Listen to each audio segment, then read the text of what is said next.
नमस्कार साथियों, स्वागत है आपका इस YouTube चैनल पर, शदाम सर ऑफिशियल पर। और अगर आप इस चैनल पे नए हैं तो चैनल से जुड़ जाइए। आज हम लोग लेके आए हैं आपके लिए क्लास 7 का इतिहास, जिसका नाम है हमारे अतीत, भाग 2 का है। और इसका हम लोग आज पहला पाठ शुरू करने वाले हैं, पहला अध्याय, जिसका नाम है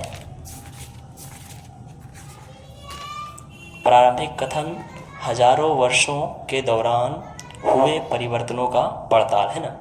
तो ये पहला चैप्टर है आपका दोस्तों, जिसका नाम क्या है, हजारों वर्षों के दौरान हुए परिवर्तनों का पड़ताल। हुए बदलाव जो है उनका जांच पड़ताल करना है ना, उनकी वही जांच करनी है। तो चलिए शुरू करते हैं हम लोग बिना देर किए। कह रहा है, मानचित्र 1 और 2 पर नज़र डालिए। मानचित्र 1, अरब भूगोलवेत्ता। ये आपको मानचित्र दिख रहा है, ये मानचित्र है, अरब भूगोलवेत्ता बनाए हैं, जिनका नाम क्या है देखिए तो, अल अदरिसी ने 1154 ईस्वी में बनाया था। यहाँ जो नक्शा दिया गया है वह उसके द्वारा बनाए गए दुनिया के बड़े मानचित्र का एक हिस्सा है। तो अरब भूगोलवेत्ता हैं जिन्होंने 1154 ईस्वी में ये मानचित्र बनाए हैं। नाम क्या है अरब भूगोलवेत्ता का, अल अदरिसी, और बनाए थे कब भाई, 1154 में। चलिए बहुत अच्छा, आगे देखते हैं हम लोग। कह रहा है, और भारतीय उपमहाद्वीप को दर्शाता है। तो ये जो मानचित्र है दोस्तों, ये है एशिया महादेश का एक देश है, जिसका नाम है भाई भारत, है ना, जिसको बोला गया भारतीय उपमहाद्वीप, यानी कि महाद्वीप का हिस्सा, है ना। इसको दर्शाता है ये मानचित्र। कह रहा मानचित्र 2, एक फ्रांसीसी मानचित्रकार किसको बोलते हैं देख लीजिए। कह रहा भाई, जो व्यक्ति मानचित्र या नक्शा यानी मैप बनाता है उसे हम लोग क्या कहते हैं, मानचित्रकार कहते हैं ना। चलिए देखिए, कह रहा भाई मानचित्र 2 में देख लेते हैं। मानचित्र 2 में क्या है, तो आप लोग देख पाते होंगे मानचित्र 2, ये है आपका मानचित्र 2, है ना। ये देखिए, ये है मानचित्र 2, जिसमें आपको भारत के नक्शों को दिखाया गया है और इसके तटवर्ती इलाकों को भी दिखाया गया है, जिसमें भाई एक श्रीलंका भी है देश, है ना, और इसके आजू बाजू में भारत के पड़ोसी देशों को भी दर्शाया गया है। तो ये मानचित्र 2 है। कह रहा है, अब देख लीजिए आगे, चलिए पीछे चलते हैं हम लोग। तो कह रहा है भाई, मानचित्रकार ने 1720 में बनाया था। दोनों नक्शे एक ही इलाके के हैं। ये भी इलाका भारतीय उपमहाद्वीप का है ना, ये देख लीजिए, ये इलाका भी, सॉरी, ये मानचित्र भी है भारतीय उपमहाद्वीप का ही, और जो हम लोग अभी देखें मानचित्र 2, वो भी है भारत का ही। कह रहा है, दोनों नक्शे एक ही इलाके के हैं, मगर उनमें काफ़ी अंतर है, जैसा कि आप चित्र में देख पा रहे होंगे ना। मानचित्र 1 में भी ये पता नहीं चला भाई फ्रेश से, लेकिन भारतीय उपमहाद्वीप का ही है ना। फिर कह रहा है, दोनों में अंतर है। अल अदरिसी नक्शे में दक्षिण भारत के उस जगह है, अल अदरिसी के नक्शे में दक्षिण भारत उस जगह है जहां हम आज उत्तर भारत ढूंढेंगे। उत्तर भारत मतलब किधर भाई, जिधर जम्मू कश्मीर हो गया आपका, है ना, उत्तराखंड हो गया, हिमाचल प्रदेश, वो हो गया उत्तर भारत के इलाके। फिर कह रहा है, भारत ढूंढेंगे, और श्रीलंका का द्वीप उत्तर की तरफ है। जगहों के नाम अरबी में दिए गए हैं। जगहों के नाम जो हैं हम लोग जो भी देखेंगे भाई, उत्तर भारत में जो जगह के नाम दिए गए हैं वो किस भाषा में, अरबी भाषा में दिए गए हैं। और उनमें कुछ जाने पहचाने नाम भी है, जैसे उत्तर प्रदेश, है ना, ये उत्तर प्रदेश भारत का एक राज्य है ना। उत्तर प्रदेश का कन्नौज, है ना, उत्तर प्रदेश का एक जगह है भाई कन्नौज, जैसे कि आप लोग इसमें देख पा रहे होंगे भाई, उत्तर प्रदेश इस इलाके में है और उनका एक जगह का नाम है उत्तर प्रदेश में कन्नौज। कह रहा है, मानचित्र 2 पहले के बनने के पहले लगभग 600 वर्ष बाद बनाया गया था। तो कह रहा है भाई, मानचित्र जो है ये बना था पहले मानचित्र के बनने के लगभग 600 वर्ष बाद। कह रहा है, इस कालावधि में यानी इस समय के बीच में उपमहाद्वीप के बारे में सूचनाएं काफ़ी बदल गई थी। यह नक्शा हमें ज़्यादा परिचित लगेगा। ये जो आप नक्शा देख पा रहे हैं, ये नक्शा में आपको भाई कुछ इलाके जाने पहचाने जैसे लगते होंगे, जैसे कि भाई ये जो इलाका है ये गुजरात का होगा, ये राजस्थान, और इधर साइड अपना बिहार है, फिर उसके नीचे झारखंड, फिर उसके पूर्व की ओर पश्चिम बंगाल, है ना, और फिर बिहार के ऊपर उत्तर प्रदेश, और उसके ऊपर नेपाल। इन सभी इलाकों को हम लोग भाई जान सकते हैं ना, परिचित हैं। लेकिन ये जो मानचित्र 1 है, जिसको भाई आप देखिए, इसमें आपको बहुत ऐसे इलाके दिखे हुए इसमें, जिसमें भाई आपको अता पता नहीं होगा ना, परिचित नहीं होंगे इस मानचित्र के माध्यम से। तो कह रहा भाई बहुत बदलाव आ गए थे मानचित्र में भी। तो हम लोग इस चैप्टर में यही तो परिवर्तन पढ़ेंगे भाई, ऐसा परिवर्तन क्यों हुआ है ना, बदलाव क्यों हुए और हुए तो भाई इसके कारण पढ़ेंगे, इसकी जांच पड़ताल करेंगे, है ना। कह रहा इलाकों के उसमें विशेषकर तटीय इलाकों के बारीक ब्योरो भाई विवरण है ना, लेखा जोखा देखकर आश्चर्य होता है। यूरोप के नाविक तथा व्यापारी अपनी समुद्र यात्रा के लिए इस नक्शे का इस्तेमाल क्या करते थे। तो इन सभी नक्शों का इस्तेमाल किस लिए करते थे भाई, तो समुद्री यात्रा के लिए। कौन कौन से लोग भाई, जो व्यापारी हुआ करते थे, जैसे कि यूरोप के नाविक और यूरोप के व्यापारी लोग है ना, इन मानचित्रों का इस्तेमाल करते थे समुद्री यात्रा के लिए, है ना। यानी कि यहाँ पर आकर के कुछ वस्तुएं बेचने के लिए, व्यापार करने के उद्देश्य से। फिर देखिए इसमें कह रहा है 18वीं सदी के आरंभ में ग्विलोम द लिस्ले के एटलस नूवो के अनुसार यह उपमहाद्वीप है ना, ये जो मानचित्र है एटलस मानचित्र, ये भाई किनके अनुसार है, नूवो के अनुसार ये मानचित्र आपको दर्शाया गया है, जो कि आप देख पा रहे होंगे ना। यह है भारतीय उपमहाद्वीप का मानचित्र। चलिए अब हम लोग चलते हैं आगे की ओर। फिर कह रहा देखिए आपसे एक सवाल पूछा जा रहा है, लेकिन अब भीतरी इलाकों पर नजर डालें, क्या इनमें भी उतने ही ब्यौरे हैं, उतने ही लेखा जोखा विवरण है जितने समुद्र तट वाले हिस्से में, जैसे कि भाई समुद्र के किनारे वाले इलाके जो हैं इनको बोलेंगे समुद्र तट, है ना। कह रहा भाई हिस्से में गंगा के मार्ग को देखें। इसमें आपको कह रहा भाई इस मानचित्र में गंगा के मार्ग को देखें, जो कि हिमालय से निकल करके इधर उत्तर प्रदेश से होते हुए इधर बंगाल की खाड़ी में जाके समाप्त होती है ना। कह रहा भाई देखें, फिर कह रहा है गंगा के मार्ग को देखें, यानी कि गंगा नदी के रास्तों को देखना है। इसे किस तरह से दर्शाया गया है इस मानचित्र में, तटीय और भीतरी इलाकों के बीच समुद्र के किनारे वाले को बोलेंगे तटीय इलाका, और इस भारत राज्य के अंदर में जितने भी जगह हैं उनको बोला गया भीतरी, है ना, उनको बोला गया भीतरी जगह, है ना, भीतरी इलाके। दोनों इलाकों को ध्यान से देखना है। फिर कह रहा है इलाकों के बीच ब्योरों और बारीक का जो अंतर है आपके ख्याल में उसका क्या कारण है भाई। तो क्या कारण हो सकता है, क्योंकि इसमें बोला गया कि इस मानचित्र का इस्तेमाल किया करते थे भाई यूरोप के नाविक और व्यापारी। तो जो समुद्र तटीय इलाका है उन्हीं सब का तो भाई बढ़िया से विवरण रखते होंगे, है ना, क्योंकि उनको समुद्र के किनारे ही बंदरगाह पहले हुआ करते थे। बंदरगाह जो है वो समुद्र के किनारे ही रहते हैं, और पानी जहाज़ों से क्या करते थे, वहाँ पर अपनी वस्तुओं को उतारते थे, फिर जो ज़रूरत की चीज़ें होती थी या फिर जो बेचने लायक यहाँ से ले जाते थे ना। तो कह रहा है इसलिए समुद्र के तट वाले इलाकों को ज़्यादा प्रभावशाली ढंग से दिखाया गया है मानचित्र में, जबकि भीतरी इलाकों को उतने अच्छे तरीके से विवरण में प्रस्तुत नहीं किया गया ना, ब्यौरे उसका लेखा जोखा उतने अच्छे तरीके से नहीं दिए गए हैं इस मानचित्र में। फिर कह रहा आगे, इतने ही महत्वपूर्ण एक और बात यह है कि दूसरे युग तक मानचित्र अंकन का विज्ञान भी बहुत बदल गया। अब भाई मानचित्र पहले जो है कैसे दर्शाया जाता था, कहाँ पर क्या है, कहाँ पर कैसे, कौन कौन से इलाके, इन सबों को दर्शाना, अंकन करना आज से 600 साल पहले और आज के समय में क्या है, दोनों में बहुत ज़्यादा अंतर है ना, बहुत बदलाव आए हैं। तो बदल गया है। इतिहासकार जब बीते युगों के दस्तावेजों, है ना, वही हो गया भाई, विवरण, नक्शे और लेखों का अध्ययन करते हैं तो उनके लिए उन सूचनाओं के संदर्भों का, उनकी भिन्न भिन्न ऐतिहासिक पृष्ठभूमियों का ध्यान रखना ज़रूरी होता है।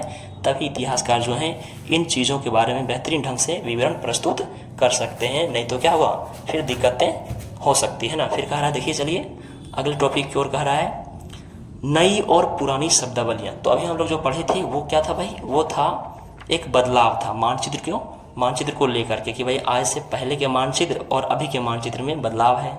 बहुत से इलाके जो हैं आज से पहले जो बने थे 600 वर्ष पहले, उन मानचित्रों को देखना, ध्यान से समझने में अधिक कठिनाई होती थी, जो उतने स्पष्ट तरीके से नहीं उसमें ब्यौरे दिए गए होते थे। लेकिन अभी इसमें बदलाव आया है ना, तो यही तो परिवर्तन हम लोग आज इसमें पढ़ने वाले हैं। फिर कह रहा है नई और पुरानी शब्दावलियाँ, है ना, नए और पुराने जो भाई डिक्शनरी है, शब्दावलियाँ हैं, उनके बारे में देखने वाले हैं ना। फिर कह रहा है यानी शब्दार्थ, कह रहा है अगर समय के साथ साथ सूचनाओं के संदर्भ बदलते हैं तो भाषा और अर्थों के साथ क्या होता है।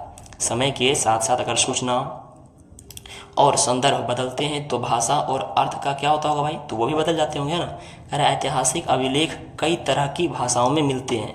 अभिलेख आप लोग को भाई 6 क्लास में आप लोग को बताया जा चुका है। अभिलेख बोलते हैं क्या, किसे बोलते हैं, तो ये पत्थरों या फिर धातुओं के कठोर सतहों पर खुदवाए जगह होते हैं ना, यानी कि भाई उकेरा जाता था, जिसे हम लोग क्या कहते हैं, अभिलेख बोलते हैं ना। तो कह रहा है भाई बीते हुए चीज़ों के बारे में जो लिखा जाता था, ऐतिहासिक अभिलेख कई तरह की भाषाओं में मिलते हैं, जैसे कि हम लोग पढ़ चुके हैं, प्राकृत हो गया है, संस्कृत हो गया है, तमिल हो गया ना, ये सभी भाषाओं में। और ये भाषाएं भी समय समय के साथ बहुत बदली है। बिल्कुल भाई सही बात है ना। फिर कह रहा है ये भाषाएं भी समय समय के साथ बहुत बदली है। उदाहरण के लिए मध्य युग की फारसी आधुनिक फारसी भाषा से भिन्न है। कारण मध्य युग की भाषा जो फारसी थी वो आधुनिक युग के फारसी भाषा से बिल्कुल अलग है ना, भाषा से भिन्न है यानी अलग है। यह भिन्नता सिर्फ व्याकरण और शब्द भंडार में ही नहीं आई है, समय के साथ शब्दों के अर्थ भी बदल जाते हैं। ये बात सही बताई गई है भाई कि समय के साथ जो है वो अर्थ भी क्या होते हैं, बदल जाते हैं। फिर कह रहा उदाहरण के लिए आप यहाँ पर एक शब्द आपको लिया गया है ना, देखिए तो कह रहा उदाहरण के लिए हिंदुस्तान शब्द ही लीजिए। आज हम इसे आधुनिक राष्ट्र राज्य भारत के अर्थ में लेते हैं। हिंदुस्तान मतलब भाई भारत है ना। लेकिन क्या 13वीं सदी में जब फारसी के इतिहासकार नाम है मिनहाज ए सिराज ने हिंदुस्तान शब्द का प्रयोग किया था तो उसका आशय पंजाब, हरियाणा और गंगा यमुना के बीच में स्थित इलाकों से था। यानी कि भाई आज जिन्हें हम हिंदुस्तान यानी भारत कहते हैं वो आज से 13वीं सदी यानी कि 1200 के बीच के ईस्वी को बोलते हैं 13वीं सदी, यानी कि 1201 से लेकर के 1300 तक के समय को बोलेंगे 13वीं सदी। तो उस समय में एक फारसी इतिहासकार हैं जिनका नाम क्या है, मिनहाज ए सिराज। इन्होंने हिंदुस्तान शब्द का प्रयोग किस आशय में, किस भाई अर्थ में किए थे, तो किए थे देखिए पंजाब, हरियाणा और गंगा यमुना के बीच में पड़ने वाले जितने इलाके थे उनसे इनका आशय था। लेकिन अभी हिंदुस्तान मतलब क्या होता है, पंजाब हरियाणा नहीं भाई, बल्कि पूरे है ना 28 राज्य, 8 केंद्र शासित प्रदेश, ये पूरे हो गए हिंदुस्तान यानी भारत। फिर कहता है तो अर्थ बदल गया कि नहीं, बिल्कुल बदल गया भाई। फिर कह रहा है उससे इस शब्द का राजनीतिक अर्थ में उन इलाकों के लिए इस्तेमाल किया गया जो दिल्ली के सुल्तान के अधिकार क्षेत्र में आते थे, यानी दिल्ली के राजा के अधिकार क्षेत्र में आते थे। हम लोग पढ़ेंगे भाई दिल्ली के सुल्तान, जैसे कि हो गया खिलजी वंश हो गए है ना, ये फिर हो गए ये मुगल वंश हो गए, तुगलक वंश, ये सब यानी ये सब जो जितने भी शासक बताए हैं ये सब मध्यकाल के ही, मध्य युग के ही। फिर कह रहा है दिल्ली के सुल्तान के अधिकार क्षेत्र में आते थे। सल्तनत के प्रसार के साथ साथ इस शब्द के अंतर्गत आने वाले क्षेत्र भी बढ़ते गए। सल्तनत काल यानी वही जो कोई हम बोले भाई खिलजी वंश हो गया ना, तुगलक वंश हो गया है और मुगल वंश, यानी कि मध्य युग के समय का जितने भी शासक थे भारतीय शासक, तो उनके समय में जो शब्द थे उनके क्या होंगे भाई, अर्थ भी बदल गए थे। और अभी तो भाई बिल्कुल अर्थ बदल गए हैं, जैसा कि यहाँ पर एक एग्जाम्पल दिया गया है हिंदुस्तान शब्द का। फिर कह रहा है लेकिन हिंदुस्तान शब्द में दक्षिण भारत का समावेश कभी नहीं हुआ। क्या ये हिंदुस्तान शब्द जिसका भी हम लोग अर्थ समझ रहे थे भारत, और 13वीं सदी में हिंदुस्तान का अर्थ समझा जा रहा था केवल पंजाब, हरियाणा और गंगा यमुना के बीच के इलाकों को, लेकिन इसमें क्या आपको दिखा भाई दक्षिण भारत के इलाके जैसे कि तमिलनाडु, केरल, बंगलोर भाई ये सब दिखा, आंध्र प्रदेश, तेलंगाना ये सब नहीं, तो इसको बोलेंगे भाई दक्षिण भारत है ना, ये सब दक्षिण भारत के इलाके हैं। कह रहा है दक्षिण भारत का समावेश यानी इसमें भाई प्रवेश कभी नहीं हुआ था, समावेश यानी कि इसको नहीं मिलाया गया था। इसके विपरीत 16वीं सदी के आरंभ में, यानी 16वीं सदी मतलब 1501 से लेकर के कितना 1600 ईस्वी तक को बोलेंगे भाई 16वीं सदी है ना, कि आरंभ में यानी शुरुआत में बाबर ने, जो कि भाई मुगल वंश के है ना, कौन है संस्थापक हैं, बाबर ने हिंदुस्तान शब्द का प्रयोग इस उपमहाद्वीप के भूगोल, पशु पक्षियों और यहाँ के निवासियों की संस्कृति का वर्णन करने के लिए किया। लीजिए अब कह रहा है भाई कि 16वीं सदी में बाबर ने क्या किए थे भाई, हिंदुस्तान शब्द का प्रयोग किस चीज़ों के वर्णन के लिए किए थे, तो यहाँ भारत के भूगोल, पशु पक्षियों और भारतीयों के संस्कृति यानी भारत के लोगों की संस्कृति, रहन सहन है ना, रीति रिवाज, इन सबों का वर्णन करने के लिए हिंदुस्तान शब्द का प्रयोग किए थे। फिर कह रहा है यह प्रयोग 14वीं सदी के कवि, फिर कह रहा है यह जो प्रयोग है भाई हिंदुस्तान शब्द 14वीं सदी के कवि नाम है अमीर खुसरो है ना, तो अमीर खुसरो जो है वो किस सदी के कवि थे, 14वीं सदी के ना। कह रहा है द्वारा प्रयुक्त शब्द हिंद के ही कुछ समान, क्या था भाई, कुछ समान था, यानी कि जिस प्रकार बाबर ने हिंदुस्तान शब्द का प्रयोग किए थे किन किन अर्थों में, तो भारत के भूगोल, पशु पक्षी और यहाँ के लोगों के रहन सहन, रीति रिवाज के बारे में, ठीक उसी प्रकार भाई 14वीं सदी के कवि अमीर खुसरो ने भी इसी तरह का अर्थ निकाले थे हिंदुस्तान शब्द के है ना, यानी कि शब्द है हिंद के। कह रहे कुछ समान था, मगर जहाँ भारत को एक भौगोलिक और सांस्कृतिक सत्व के रूप में पहचाना जा रहा था। अभी तो भाई बाबर और अमीर खुसरो जो हैं ये तो भारत को केवल यहाँ के भाई भूगोल, यहाँ के भाई जो है ज़मीन रहन, यहाँ के पशु पक्षी जीव जंतु है ना, और यहाँ के निवासियों यानी संस्कृतियों, यहाँ के लोगों की संस्कृतियों के बारे में ही तो सिर्फ चर्चा कर रहे हैं। किस शब्द से? तो हिंदुस्तान शब्द से पता लगा रहे हैं। लेकिन क्या आज जो है हिंदुस्तान शब्द से इन्हीं सबों का पता लगता है? नहीं भाई, बल्कि पूरे भारत का पता चलता है हिंदुस्तान शब्द से ना। कह रहा है जहाँ भारत को एक भौगोलिक और सांस्कृतिक सत्व के रूप में पहचाना जा रहा था, वहाँ हिंदुस्तान शब्द से वे राजनीतिक और राष्ट्रीय अर्थ नहीं जुड़े हुए थे। जाहिर सी बात भाई, अभी इस हिंदुस्तान शब्द से इस ज़माने में कब बाबर और कौन है नाम भाई, तो अमीर खुसरो कवि हैं, तो इन्होंने भारत को राजनीतिक और राष्ट्रीय अर्थ से नहीं जोड़े थे। हिंदुस्तान शब्द जब इस्तेमाल कर रहे थे, जो हम आज जोड़ते हैं, जाहिर सी बात भाई हिंदुस्तान शब्द जोड़ते हैं, बोलते हैं तो हिंदुस्तान के यहाँ के राजनीति, फिर क्या भाई राष्ट्रीय अर्थ, भौगोलिक, सांस्कृतिक, पूरे उनके सत्व के बारे में, उनके पूरे भाई बारे में पता चलता है ना। भारत कहते हैं हिंदुस्तान शब्द इस्तेमाल करते हैं तब पूरे भारत की चर्चा होती है। कार्य किसी भी शब्द का प्रयोग करने में इतिहासकार को बहुत सावधानी रखना चाहिए, क्योंकि अतीत में उन शब्दों के कुछ अलग ही अर्थ थे। ये बात बिल्कुल सही है ना। उदाहरण के लिए विदेशी जैसा सीधा साधा ही शब्द ही ले लीजिए। विदेशी मतलब हम लोग जानते हैं भाई किसको, जो अपने देश का ना हो है ना, बाहर के देशों को विदेशी कहा जाता था। कह रहा है हमारे लिए आज इसका अर्थ होता है ऐसा व्यक्ति जो भारतीय ना हो, उसको विदेशी बोलेंगे। जैसे कि भाई अंग्रेज कौन थे? विदेशी थे, जो कि भारत में आ गए थे ना, तो यानी कि जो भारत का ना हो उसे विदेशी कहा जाएगा। लेकिन मध्य युग में इसी विदेशी शब्द का अर्थ किस अर्थ में होगा भाई? देखिए तो मध्य युग में मानो किसी गांव में, मध्य युग में मानो किसी गांव में आने वाले, है ना, कह रहा है मध्य युग में किसी गांव में आने वाले कोई भी अजनबी व्यक्ति को उस समाज या संस्कृति का अंग ना हो विदेशी कहलाता था। जबकि अभी जो हम लोग हैं विदेशी शब्द का इस्तेमाल करते हैं, किसी दूसरे देश के लोग जब आते हैं अपने देश तब उन्हें बोलते हैं हम विदेशी। लेकिन मध्य युग में विदेशी शब्द का अर्थ तो कुछ और होता था। क्या होता था?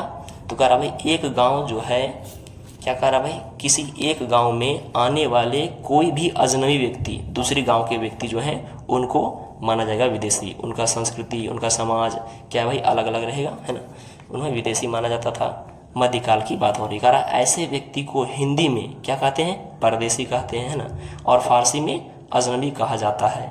इसलिए किसी नगरवासी के लिए वनवासी विदेशी होता था। किसी भी शहर में रहने वाले लोगों के लिए कौन होते थे भाई? विदेशी। तो जो जंगलों में रहते थे आदमी, जो जंगल में रहा करते थे, उनको विदेशी माना जाता था। यानी कि जंगली आदमी को विदेशी मानते थे कौन? शहर वाले लोग, है ना। क्या अभी ऐसा होता है? अभी ऐसा नहीं होता है ना, बल्कि भाई दूसरे देश के आदमी को विदेशी माना जाता है। लेकिन मध्यकाल में देखिए विदेशी शब्द का अर्थ अलग है कि नहीं। फिर कह रहा है किंतु एक ही गांव में रहने वाले दो किसान अलग अलग धार्मिक या जाति परंपराओं में जुड़े होने पर भी एक दूसरे के लिए विदेशी नहीं होते थे, क्योंकि भाई किसानों की संस्कृति एक ही होती होगी, है ना। तो कह रहा भाई जो संस्कृति का अंग है उसको बोलेंगे क्या? विदेशी नहीं बोलेंगे। लेकिन संस्कृति का अंग ना हो, है ना, उसको बोलेंगे विदेशी। तो किसानों का भाई संस्कृति तो एक ही ना होगा, रीति रिवाज उनका, फिर भाई व्यवसाय कामकाज, चूँकि किसान है तो खेती बाड़ी करेंगे। कह रहा है चलिए यहाँ तक कोई दिक्कत। तो अभी तक हम लोगों ने पढ़ लिया कि नए और पुराने शब्दावली में दो शब्दों को अभी हम लोग क्या किया भाई? क्लियर किए हैं। पहला शब्द था हिंदुस्तान, जो कि भाई अभी के समय में हिंदुस्तान का मतलब होता है भारत। लेकिन क्या आज से 1600 वर्ष पहले इस हिंदुस्तान शब्द का प्रयोग किया गया भाई बाबर के ज़रिए भारत होता था? नहीं, भारत नहीं होता था, बल्कि भारत के भूगोल, यहाँ के पशु पक्षी और यहाँ के रहने वाले लोगों के रहन सहन, रीति रिवाज, पर्व त्योहार के बारे में वर्णन किया गया था। किस शब्द से? तो हिंदुस्तान शब्द से। वहीं 14वीं सदी में हम लोगों ने पढ़ा था भाई हिंदुस्तान शब्द का प्रयोग किए थे अमीर खुसरो ने, है ना। लेकिन क्या हिंदुस्तान शब्द का प्रयोग जो अमीर खुसरो ने किए थे वो पूरे भारत के लिए किए थे? नहीं, तो वो भी किए थे भारत के भौगोलिक क्षेत्र के बारे में, फिर भाई यहाँ के पशु पक्षियों के बारे में, है ना, इसी तरह प्रयोग किए थे। लेकिन आज हिंदुस्तान मतलब पूरा भारत। तो अर्थ में क्या भाई बदलाव आया कि नहीं? तो यही तो परिवर्तन है ना। उसी प्रकार दूसरा शब्द हम लोग लिए थे अभी, विदेशी शब्द। इसका मतलब होता है दूसरे देश वाले, परदेशी, अजनबी। तो अभी ना इस्तेमाल हम लोग करते हैं भाई विदेशी मतलब होता है दूसरे देश के, जो अपना देश का ना हो। लेकिन आज से पहले जो है विदेशी का मतलब क्या होता था, मध्य युग में विदेशी का मतलब होता था जो दूसरे गांव के हैं या फिर जो दूसरे संस्कृति के लोग हैं उनको माना जाता था विदेशी। दूसरे गांव के लोग हैं और भाई अपने गांव में आ गए हैं तो वो विदेशी हो गए। उसी प्रकार जो जंगली लोग हैं वो अगर शहर में आ गए तो जंगली लोगों को शहर वाले लोग विदेशी मानते थे। तो विदेशी का मतलब होता है भाई अभी के समय में दूसरे देश के लोग, लेकिन मध्य युग में देखिए क्या क्या इस्तेमाल होता था ना। तो ये क्या है, ये है परिवर्तन, ये बदलाव है ना। अगला टॉपिक की ओर चलते हैं। देखिए कह रहा है इतिहासकार और उनके स्रोत।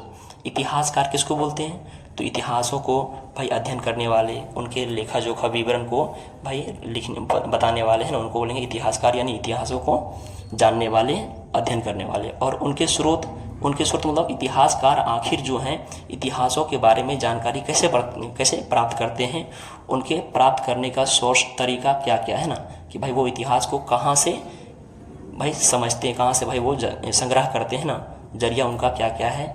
कह रहा है इतिहासकार किस युग का अध्ययन करते हैं और फिर कैसे बताते हैं ना, ये भी कह रहा है। और उनकी खोज की प्रकृति क्या है, कि भाई वो किस तरह से खोज करते हैं और कहाँ से खोज करते हैं, उनका स्रोत का क्या है ना। कह रहा है इसे देखते हुए वे अलग अलग तरह के स्रोतों का सहारा लेते हैं, यानी स्रोतों मतलब जरिया का सहारा लेते हैं ना।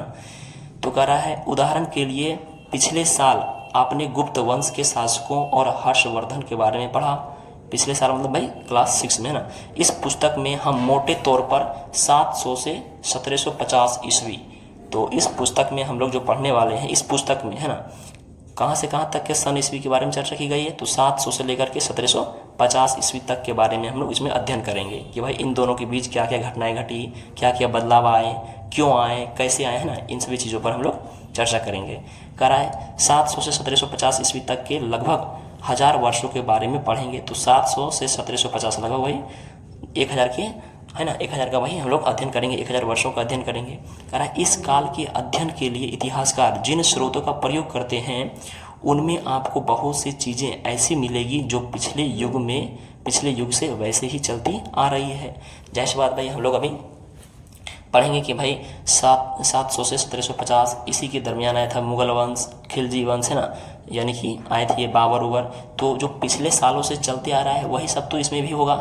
अगर हम 1600 की बात करेंगे, 1600 ईस्वी में क्या क्या घटनाएं घटी, तो इन दोनों के काल के बीच नहीं आएगा 1600 में क्या क्या घटनाएं घटी। जाहिर सी बात है बिल्कुल मिलेगी ना, बिल्कुल मिलेगी। कह रहा है ऐसी मिलेगी जो पिछले युग से ही वह चली आ रही है। इतिहासकार इस काल के बारे में सूचना इकट्ठी करने के लिए अभी भी सिक्कों, ये ज़रूरी है ना। तो इतिहासकार जो है बताइए कि भाई पिछले साल या फिर बीते हुए चीज़ों को भाई जानने के लिए, उनके चीज़ों को यानी सूचनाओं को इकट्ठा करने के लिए किन किन चीज़ों का इस्तेमाल करते हैं और किन किन चीज़ों पर निर्भर रहते हैं भाई, तो इतिहासकार जो है वो सिक्कों का पता लगाते हैं और सिक्कों से अध्ययन करते हैं और फिर इतिहास के बारे में वो बताते हैं, लिखते हैं ना। कौन, इतिहासकार। फिर शिलालेखों यानी कि भाई पत्थरों पर उकेरे गए हाथों से है ना, पत्थरों पर भाई खुदवाया गया, शासक के ज़मानों में पत्थरों पर लिखवाए जाते थे ना, तो जो पत्थरों पर खुदवाए गए हाथों से उनको बोलेंगे शिलालेख। स्थापत्य कला, भवन मतलब भाई मकान है ना, भवन निर्माण कला इसको बोलते हैं हम लोग स्थापत्य है ना,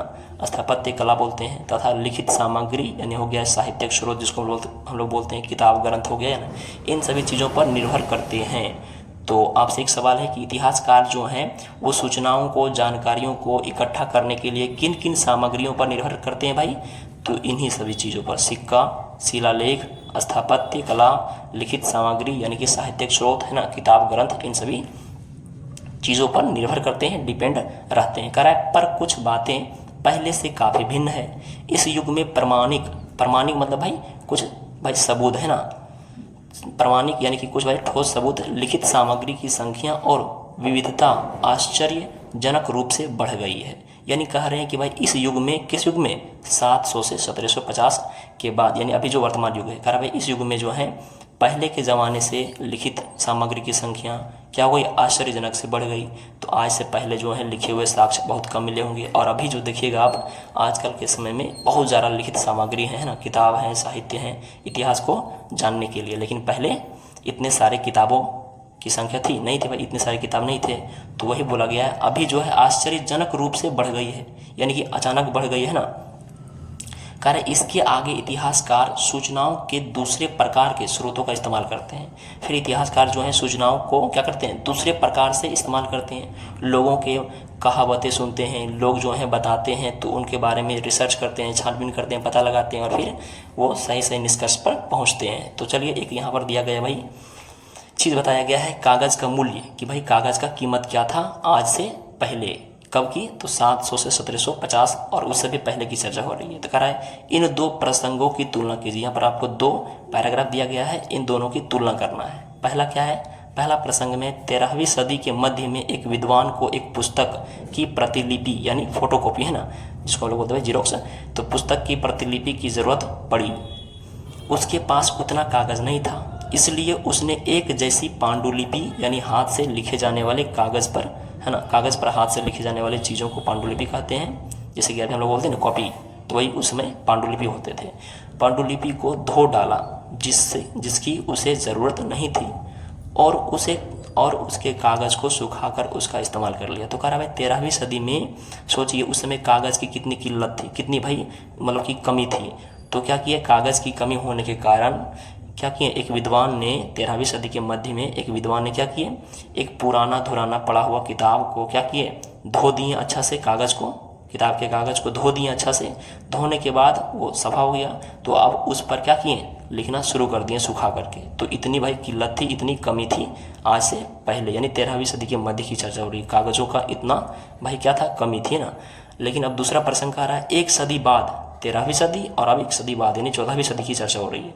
14वीं सदी यानी कि एक सदी बाद, अगर आप बाजार से कोई खाद्य पदार्थ, खाने पीने वाली वस्तु खरीदते तो हो सकता है कि आपकी किस्मत अच्छी होती और दुकानदार वह वस्तु कागज़ में लपेटकर आपको दे देता है ना। तो ये कह रहा भाई, तो 13वीं सदी में कागज़ों की बहुत भाई क्या थी, कमी थी, अभाव था। लेकिन 14वीं सदी में हो सकता था कि दुकानदार जो है आपको खाने पीने वाली वस्तु जो है कागज़ में आपको लपेट कर दे देता है ना। तो इतनी थी भाई कागज़ का मूल्य आज से 13वीं सदी और 14वीं सदी की चर्चा हो रही है, आज से बहुत साल पहले 13वीं 14वीं सदी की चर्चा हो रही है। तो कागज़ कब अधिक महंगा था, बताइए भाई, 13वीं सदी में कि उसके एक सदी बाद। तो 13वीं सदी में बहुत महंगा होगा, 14वीं सदी में तो आपको बाजार के दुकानदार भी दे सकते थे, है ना। तो कह रहा भाई कब आसानी से उपलब्ध था, 14वीं सदी में आसानी से उपलब्ध हो जाने वाला था ना, और इसके बाद की सदी में, 13वीं सदी में या 14वीं सदी में, तो 13वीं सदी में कागज़ महंगा और 14वीं सदी में कागज़ अब धीरे धीरे आसानी से उपलब्ध होने लगा था बाज़ारों में। फिर कह रहा है धीरे धीरे कम करने लगे। क्या कम करने लगे भाई, जो इतिहासकार थे वो सूचनाओं के प्रयोग के लिए, सूचनाओं को इकट्ठा करने के लिए स्रोतों का इस्तेमाल धीरे धीरे कम करने लगे। इस समय के दौरान, है ना, धीरे धीरे कम करने लगे। इस समय के दौरान कागज़ क्रमशः सस्ता हो गया, जो कि अब भाई कागज़ों की मांग बढ़ गई, कागज़ का खपत ज़्यादा होने लगा, इनका प्रयोग ज़्यादा होने लगा, तो उत्पादन भी ज़्यादा होने लगेंगे, तो वस्तु का कीमत, सही जैसे बात क्या होगा, वस्तुओं का कीमत सस्ता पड़ जाएगा, है ना, वस्तुओं की कीमत वही घट जाएगा। तो कह रहा क्रमशः सस्ता हो गया और बड़े पैमाने पर उपलब्ध भी होने लगे। कह रहा लोग धर्म ग्रंथ, है ना, शासकों के वृतांत, यानी भाई धर्म ग्रंथ यानी वही हो गया भाई धार्मिक पुस्तक। फिर शासकों के वृतांत मतलब शासकों के भाई ब्यौरा, लेखा जोखा, है ना, विवरण, संतों के लेखन तथा उपदेश, अर्जियाँ, अदालतों के दस्तावेज, यानी कि ये सब हो गया भाई विवरण, हिसाब तथा करों के खाते, यानी कि भाई टैक्स जो वसूले जाते थे पहले, लगान टैक्स वगैरह वगैरह, इन सबों को जिन कॉपी किताबों में रखा जाता था, यानी कि करों के खाते बोलेंगे आदि, लिखने में भी क्या करते थे, इसका उपयोग करने लगे थे कागज़ों का। तो पहले कागज़ का इस्तेमाल बहुत कम होता था, तो इनका उत्पादन भी कम होता था और इनकी भाई उतनी मांग नहीं थी और ये पहले महंगे होते थे। लेकिन जैसे जैसे इनका मांग बढ़ने लगा तो उत्पादन ज़्यादा होगा। जब उत्पादन ज़्यादा होगा भाई तो ये सस्ता हो जाएंगे। तो किन किन चीज़ों में भाई इनका मांग ज़्यादा बढ़ने लगा, तो धर्म ग्रंथ, धार्मिक किताबों को लिखने में कागज़ की ज़रूरत पड़ने लगी। शासकों यानी राजाओं के विवरण, लेखा जोखा, कब वो किस युद्ध किए, कब कौन से युद्ध में वो जीते हारे, कब भाई क्या काम किए, वो कब राजा बने, है ना, इन सभी चीज़ों को यानी विवरण को लिखने के लिए कागज़ों की ज़रूरत पड़ने लगी। फिर संतों के लेखन, उपदेश, अर्जियाँ, अदालतों के दस्तावेज, यानी कि इन सभी जितने भी कागज़ पत्र हैं इन सबों को हिसाब किताब रखने के लिए, हिसाब किताब करने के लिए भाई धीरे धीरे कागज़ों की आवश्यकता ज़रूरत पड़ने लगी। तो कागज़ों का क्या हुआ, उत्पादन बड़े पैमाने पर होने लगा। कह रहा है आदि लिखने में इनका उपयोग करने लगे। धनी व्यक्ति, शासक, जन, मठ तथा मंदिर पांडुलिपियाँ एकत्रित किया करते थे। तो बहुत से लोग जो हैं पांडुलिपियों को मंदिर या मठों में मतलब कि जमा करते थे ना, एकत्रित करते थे। कह रहा भाई इन पांडुलिपियों को पुस्तकालयों तथा अभिलेखागारों में भी, यानी अभिलेखागारों यानी जहाँ पर अभिलेखों को रखा जाता था ना, यानी अभिलेखों का गोदाम है ना, अभिलेखागारों में रखा जाता था। इन पांडुलिपियों तथा दस्तावेजों से इतिहासकारों को बहुत सारे विस्तृत जानकारियाँ मिलती है, मगर साथ ही इनका उपयोग कठिन है। चूँकि भाई किस भाषा में लिखा गया है, कभी कभी क्या होता था कि भाई अभिलेख में जो शब्द लिखे गए हैं ना वो सही से नहीं पता चलता था। और पहले के समय में देखिए, अब इसमें पढ़ेंगे कि इनमें क्या क्या कठिनाई होती थी इनका उपयोग करने में। तो अभिलेखों का उपयोग करने में कौन कौन सी कठिनाई होती थी, तो कह रहा है उन दिनों छापे खाने तो थे नहीं, इसलिए लिपिक या नकल नवीस है ना, जो भाई क्या करते हैं, नकल करते हैं, जो फोटोकॉपी जिस तरह बोलते हैं भाई हम लोग, क्या देख देख के उतारना, नकल नवीस हाथ से ही पांडुलिपियों की प्रतिकृति बनाते थे। हाथ से ही पांडुलिपियों का हूबहू क्या करते थे भाई, नकल करते थे, प्रतिकृति यानी कि छापते थे, है ना। मगर आपने कभी किसी मित्र के गृह कार्य होमवर्क है ना की नकल उतारी है तो आप जानते होंगे कि यह काम आसान नहीं है। कभी कभी आपको अपने मित्र की, देखिए क्या क्या जो है परेशानी या फिर कठिनाई हो सकती थी भाई अभिलेखों के उपयोग में। तो लिखावट समझ में नहीं आती होगी, जाहिर सी बात भाई है ना, लिखावट समझ में नहीं आती होगी, आपको मजबूर होकर अंदाज़ा ही लगाना पड़ता होगा कि भाई यही लिखा होगा, और अनुमान लगाना पड़ता होगा कि क्या लिखा गया है। फलस्वरूप आपके लिखे में जो आपने लिखे हैं और जो आपके मित्र के लिखे हुए हैं, उन दोनों में क्या हुआ भाई, लिखे हुए से कुछ छोटे मोटे क्या होंगे, बदलाव तो ज़रूर देखने को मिलेगा ना, तो अंतर पता चलता था। तो लेकिन महत्वपूर्ण अंतर आ जाते होंगे, क्योंकि भाई उनका लिखावट आपको समझ में नहीं आ रहा है, क्या लिखे हैं पता नहीं चल रहा है, तो आपको अंदाज़ा लगाकर ही लिखना पड़ता होगा। अगर आप अपने दोस्त के होमवर्क का क्या कर रहे हैं, नकल कर रहे हैं ना, यानी कि छाप छाप के उतार रहे हैं। लेकिन कह रहा है पांडुलिपि की प्रतिलिपि यानी कि जीरोक्स जिसको बोलते हैं ना, फोटोकॉपी बनाने में भी कुछ यही होता था। पांडुलिपि की भी नकल करने में, देख देख कर पांडुलिपियों को छापने में भी क्या करते थे भाई, नकल नवीस लोग इसी तरह का क्या करते थे, कठिनाई महसूस करते थे। लिखावट पता नहीं चलता था, फिर उसके बाद भाई क्या क्या लिखा हुआ ये तो एकदम पता ही नहीं चलता था। बहुत ज़्यादा गैदरिंग घेंगिस पेंगिस रहता था ना, जिस तरह देखिए यहाँ पर कितना गैदरिंग है, तो इन सबों की कठिनाइयाँ होती थी। और ज़्यादा करके नकल नवीस वाले लोग जो थे वो जब नहीं समझ पाते थे कि भाई क्या लिखा हुआ है, तो उन शब्दों को छोड़ देते थे, जो कि बहुत ज़्यादा गलती होती थी ना, चूँकि सही से जानकारियाँ फिर नहीं मिल पाती थी। कह रहा है प्रतिलिपि बनाते हुए लिपिक यानी वही नकल नवीस है ना, छोटे मोटे फेर बदल यानी भाई हेरा फेरी कर देते थे, कह सकते भाई कुछ शब्दों को यो क्या करते थे, हटा देते थे। पांडुलिपि से जब फोटो कॉपी करते थे, यानी कि भाई उतारते थे, हूबहू अपने कॉपी में छापते थे, तो जो समझ में आया शब्द उनको क्या करते थे, उनको हटा देते थे, या वो वाक्य ही क्या करते थे, ख़त्म कर देते थे, नहीं लिखते थे अपने कॉपी में। कह रहा है छोटे मोटे फेर बदल करते थे, कहीं कोई शब्द कहीं कोई वाक्य क्या करते थे, हटा देते थे, नहीं लिखते थे, जो शब्द या वाक्य उनको समझ में नहीं आती थी।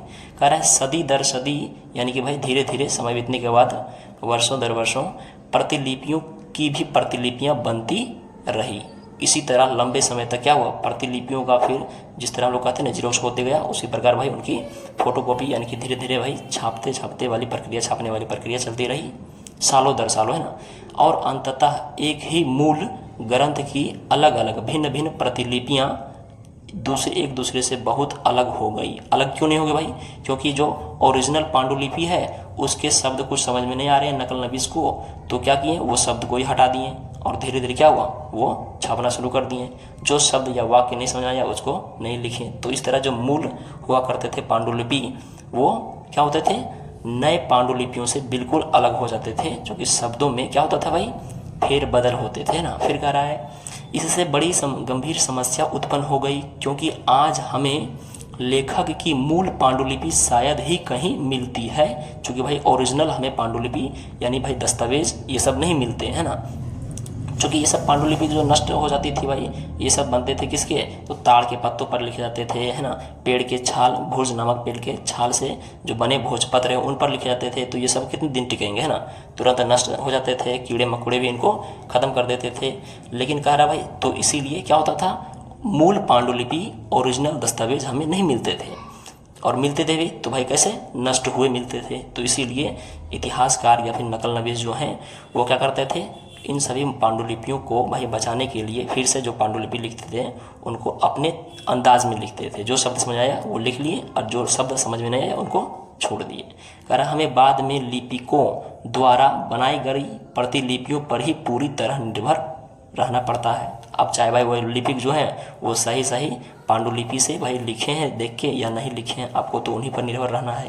कह रहा इसीलिए इस बात का अंदाज़ा लगाने के लिए मूलतः लेखक ने क्या लिखा था, इतिहासकारों को एक ही ग्रंथ की विभिन्न प्रतिलिपियों का अध्ययन करना पड़ता है, वो भी अलग अलग तरीके से, क्योंकि उनको भाई पूरी विस्तृत जानकारी इकट्ठा करनी होती है इतिहासकारों को, इसीलिए अलग अलग प्रतिलिपियों का अध्ययन करना पड़ता है। फिर कह रहा है कई बार लेखक स्वयं भी समय समय पर अपने मूल वृत्तांतों में संशोधन करते रहते थे। लेखक जो हैं समय समय पर अपने विवरण लेखा जोखा में क्या करते थे, बार बार भाई संशोधन करते थे जब उनको पता चलता था कि यहाँ पर गड़बड़ी हो गई है तब।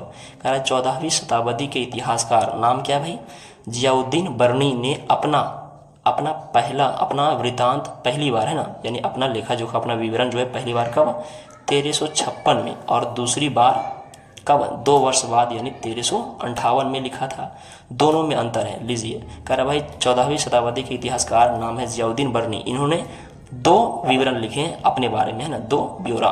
उसमें से पहला लिखे इन्होंने, पहला अपना विवरण यानी अपना वृत्तांत कब लिखे, 1356 में, और फिर दूसरा 2 साल बाद यानी 1358 में। लेकिन दोनों में क्या है, दोनों में क्या भाई अंतर है, कुछ कुछ क्या है बदलाव है।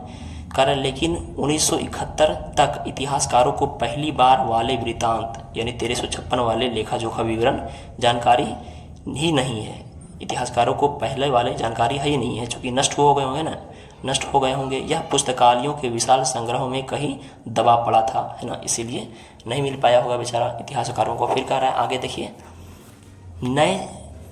अगला टॉपिक है नए सामाजिक और राजनीतिक समूह, है ना, नए सामाजिक और राजनीतिक समूह। कह रहा है सन 700 से 700 और 1750 के बीच कितने वर्षों का भाई अंतर है, लगभग 1000 वर्ष, है ना, 1050 वर्षों का अध्ययन इतिहासकारों के आगे भारी चुनौती रखता है। मुख्य रूप से इसलिए कि इस पूरे काल में बड़े पैमाने पर और अनेक तरह के परिवर्तन हुए, जैसा कि हम आपको बताए हैं। विदेशी शब्द पढ़ने का तरीका, हिंदुस्तान शब्द को भाई बताने का तरीका, और फिर अभी जो है पांडुलिपियों को जानने का तरीका। मूल पांडुलिपि पते ही नहीं है ना, और नकल नवीस जो है वो पांडुलिपियों को सही सही छापे भी नहीं किए भाई, यानी लिखे भी नहीं हैं। कोई शब्द को क्या करते थे, फेरबदल कर देते थे। तो भारी चुनौती होती थी इतिहासकारों के सामने। पर मुख्य रूप से इसलिए कि इस पूरे काल में बड़े पैमाने पर अनेक तरह के परिवर्तन हुए। इस काल में अलग अलग समय पर नई प्रौद्योगिकी, नए भाई तकनीक, है ना, के दर्शन होते हैं, जैसे कि सिंचाई में रहट। अब भाई आज से जो है लगभग कितने 300-400 साल पहले जो है वो सिंचाई में क्या होगा भाई, तो लठाकुड़ी से लोग सिंचाई करते होंगे। और फिर क्या हुआ, समय बीता तो रहट आया, जो कि आप लोग देख सकते हैं। रहट ये है ना, दिख रहा है, ये कुआं से इस प्रकार चक्की टाइप का जो है लगा दिए जाते थे और इस तरह कुआं से पानी निकाला जाता था, तो इसको बोला जाता भाई रहट। ये रहट है ना, और इस तरह सिंचाई करते थे किसान लोग रहट के जरिए। फिर आगे समय भाई गुजरा, है ना, बीतते गया, तो अब रहट के स्थान पर आया क्या भाई, तो धीरे धीरे क्या होने लगा, तो फिर धीरे धीरे नलकूप आया, है ना, फिर जो वो जनरेटर से जो पानी जो निकलता है भाई मोटर टाइप का वो आया, और अब तो भाई एडवांस लेवल का आ गया, है ना। तो ये सब सिंचाई में क्या हो गए, बदलाव आते गए। पहले क्या हुआ था, पहले कुआं से लोग बाल्टी से निकालते थे पानी, फिर लाठाकुड़ी का आया दौर, फिर रहट का दौर आया, फिर अब लोग जो हैं वो नलकूप, है ना, चापाकल, ये सबसे व्यवस्था करने लगे। और अभी के समय में क्या है, अभी के समय में तो आ गया भाई क्या, मोटर का, है ना। तो सिंचाई में क्या है, बदलाव है, परिवर्तन है। कह रहा है कताई मतलब काटने उठने, है ना, कपड़ों को काटने, है ना, रेशों को काटने और रेशों को भाई बुनने में। चरखे, युद्ध में अग्नेशास्त्रों यानी कि हथियारों, है ना, यानी फेंक कर मारे जाने वाले हथियार, जैसे बारूद, गोला बम बारूद का इस्तेमाल। पहले के लोग भाई क्या करते थे, तो अग्निशास्त्र में भाई गोला बम बारूद नहीं था, है ना। तो अभी क्या है, गोले बम बारूद हैं। और अभी तो भाई क्या है, उन्नत तकनीक यानी नई प्रौद्योगिकी के आने से क्या हुआ भाई, अब तो आ गया भाई परमाणु बम, है ना। तो ये क्या है, ये बदलाव ही तो है। कह रहा है इस उपमहाद्वीप में नई तरह का खान पान भी आया। इस उपमहाद्वीप में यानी भारत देश में, एशिया महादेश है, और उसका एक इलाका है भारत, तो बोलेंगे भारत क्या है, एशिया महादेश का एक उपमहाद्वीप है ना। तो उपमहाद्वीप में खान पान में बदलाव आया। लोग पहले भाई सतुआ खाते थे और क्या क्या महुआ खाते, यानी पुराने ज़माने के लोग। और अभी क्या है, अभी के समय में तो एडवांस लेवल का पिज़्ज़ा बर्गर चाउमीन ये वो है ना। तो ये क्या है, खान पान में बदलाव है, बहुत बदलाव है ना। कह रहा है पहले के लोग क्या क्या खाते थे, चलिए तो देख लिए हम लोग भाई। तो पहले के लोग जो है वो खाते थे जिसको बोलते भाई मकई से जो बनता था, घट्ठा हो गया उनका रोटी, तो ये सब खाते थे। फिर महुआ हो गया, सत्तू। लेकिन अभी के फिर समय बीतने के बाद लोग आलू खाने लगे, मक्का, मिर्च, चाय, कॉफ़ी, और अभी तो भाई एडवांस लेवल का बन गया ना। कह रहा है ये तमाम परिवर्तन नई प्रौद्योगिकी, नई तकनीकों और फसलें उन लोगों के साथ आए जो नए विचार लेकर आए थे भारत। जाहिर सी बात भाई, ये सब कैसे आया, तो जो दूसरे देश के लोग नई तकनीक और नई नई फसल के किस्म भारत लेकर आए, तो यहाँ पर भी आ गया चाय, कॉफ़ी है ना, ये सब पिज़्ज़ा बर्गर। तो कह रहा है परिणाम फलस्वरूप, अब कह रहा है इसके बाद है ना, इसके परिवाद यानी रिजल्ट के बाद यह परिणाम स्वरूप यह काल आर्थिक, राजनीतिक, सामाजिक और सांस्कृतिक परिवर्तनों का भी काल रहा है। सिर्फ खान पान में बदलाव नहीं हुआ है, इसके अलावा आर्थिक, आमदनी, खर्च, लेखा जोखा, काम काज है ना, व्यवसाय, इन सबों में भी बदलाव आया है। राजनीतिक, यहाँ के भाई नीति नियम है ना, इन सबों में बदलाव हुआ है। सामाजिक मतलब समाज में रहने वाले लोगों के जीवन में तो बदलाव यही है। फिर सांस्कृतिक कर, अब यहाँ के लोगों के रहन सहन में बदलाव आया है, उनके भाई पर्व त्यौहार मनाने में बदलाव आया है। पहले के लोग जो हैं वो अलग अलग टाइप के भाई पर्व त्यौहार मनाते थे, अब उनमें बदलाव आया है। तो ये सब क्या है, ये सब परिवर्तनों का ही काल रहा है। कह रहा इस युग में लोगों की गतिशीलता, एक स्थान से दूसरे स्थान पर जाना आना भी बहुत बढ़ गया। लोग पहले एक स्थान से दूसरे स्थान नहीं जाया करते थे क्योंकि उनको पता ही नहीं था। अब लेकिन क्या हुआ भाई, अब दौर बदला और लोग एक स्थान से दूसरे स्थान जाना शुरू कर दिए। फिर कह रहा है अवसर की तलाश, यानी भाई मौका है ना, मौक़ों की तलाश में लोग झुंड के झुंड दूर दूर की यात्राएं करने लगे। चाहे वो हो सकते हैं भाई क्या, रोजगार की तलाश में जाते हों या फिर अन्य काम काज के लिए वो दूर दूर यात्राएं करने लगे। इस उपमहाद्वीप यानी भारत में अपार संपदा, यानी बहुत बड़ी विशाल है ना, विशाल संपदा मतलब खनिज संसाधन है ना, और अपना भाग्य गढ़ने के लिए, यानी अपना भाग्य को है संवारने सजाने के लिए, बनाने के लिए अपार संभावनाएं मौजूद थी। कह रहा है इस काल में जिन समुदायों का महत्व बढ़ा है, इस काल में जिन समुदायों का महत्व बढ़ा उनमें से एक समुदाय था राजपूत। नाम क्या भाई, एक समुदाय का नाम है राजपूत, जिसका नाम राजपुत्र अर्थात राजा का पुत्र है ना, राजा का बेटा। तो राजपूत जो है वो किस शब्द से भाई निकला है, तो ये राजपुत्र से है ना। राजपुत्र का मतलब क्या होता है, राजा का पुत्र यानी राजा का बेटा से निकला। 8वीं से 14वीं सदी के बीच यह नाम आमतौर पर योद्धाओं के उस समूह के लिए प्रयुक्त होता था। तो कहेंगे भाई राजपूत जो है वो किन समूह के लिए इस्तेमाल होता है, किन कौन कौन से लोगों के समूह के लिए, तो आमतौर पर योद्धाओं के लिए, जो लड़ते थे ना उन सभी योद्धाओं के लिए राजपूत शब्द का प्रयोग किया जाता था। प्रयुक्त मतलब भाई प्रयोग किया जाता था। जो क्षत्रिय वर्ण के होने का दावा करते थे, क्षत्रिय वर्ण मतलब क्षत्रिय जाति है ना, समाज में 4 जाति है ना, ब्राह्मण, क्षत्रिय, वैश्य, शूद्र है ना। कह रहा है राजपूत शब्द के अंतर्गत केवल राजा और सामंत ही नहीं बल्कि वे सेनापति और सैनिक भी आते थे, जो योद्धा समूह में आते हैं ना। तो सैनिक भी है, राजपूत भी योद्धा है ना, लड़ने वाले लोग, जो पूरे उपमहाद्वीप में अलग अलग शासकों की सेनाओं में सेवारत यानी कामकाज करते थे। अलग अलग शासकों के किस रूप में, सेना के रूप में ना, आर्मी बटालियन के रूप में। कह रहा है कवि और चारण, राजपूतों की आचार संहिता मतलब भाई कानून नियम है ना, आचार संहिता, प्रबल, पराक्रम, बिल्कुल भाई बलशाली है ना, बिल्कुल भाई कहेंगे शक्तिशाली, पराक्रम और स्वामी भक्ति, जो अपने भाई स्वामी मालिक के प्रति जो है उनकी भक्ति रहती है, निष्ठा का गुणगान करते थे। तो ये लोग जो हैं कौन कौन से, कवि हो गया है, और कवि का ही एक भाई वर्ग है चारण। ये सब क्या करते थे, ये सब राजपूतों की आचार संहिता, नियम कानून और भाई इन सभी शासकों के बलशाली शासकों के पराक्रम यानी उनके भाई ये कह सकते हैं भाई बलशाली है ना शासक, और उनके प्रति भक्ति का ही गुणगान करते थे ये लोग कवि है ना। फिर कह रहा है इस युग में राजनीतिक दृष्टि से महत्व हासिल करने के अवसरों का लाभ मराठा, सिख, जाट, अहोम, कायस्थ किसको बोलते हैं भाई, कायस्थ बोलते हैं लिपिकों, यानी कि जो नकल नवीस होते हैं, जो लिखने वाले लोग होते हैं, लेखन जो कार्य करते हैं, लिपिकों और मुंशियों का कार्य करने वाली जाति को बोलते हैं कायस्थ वर्ग है ना।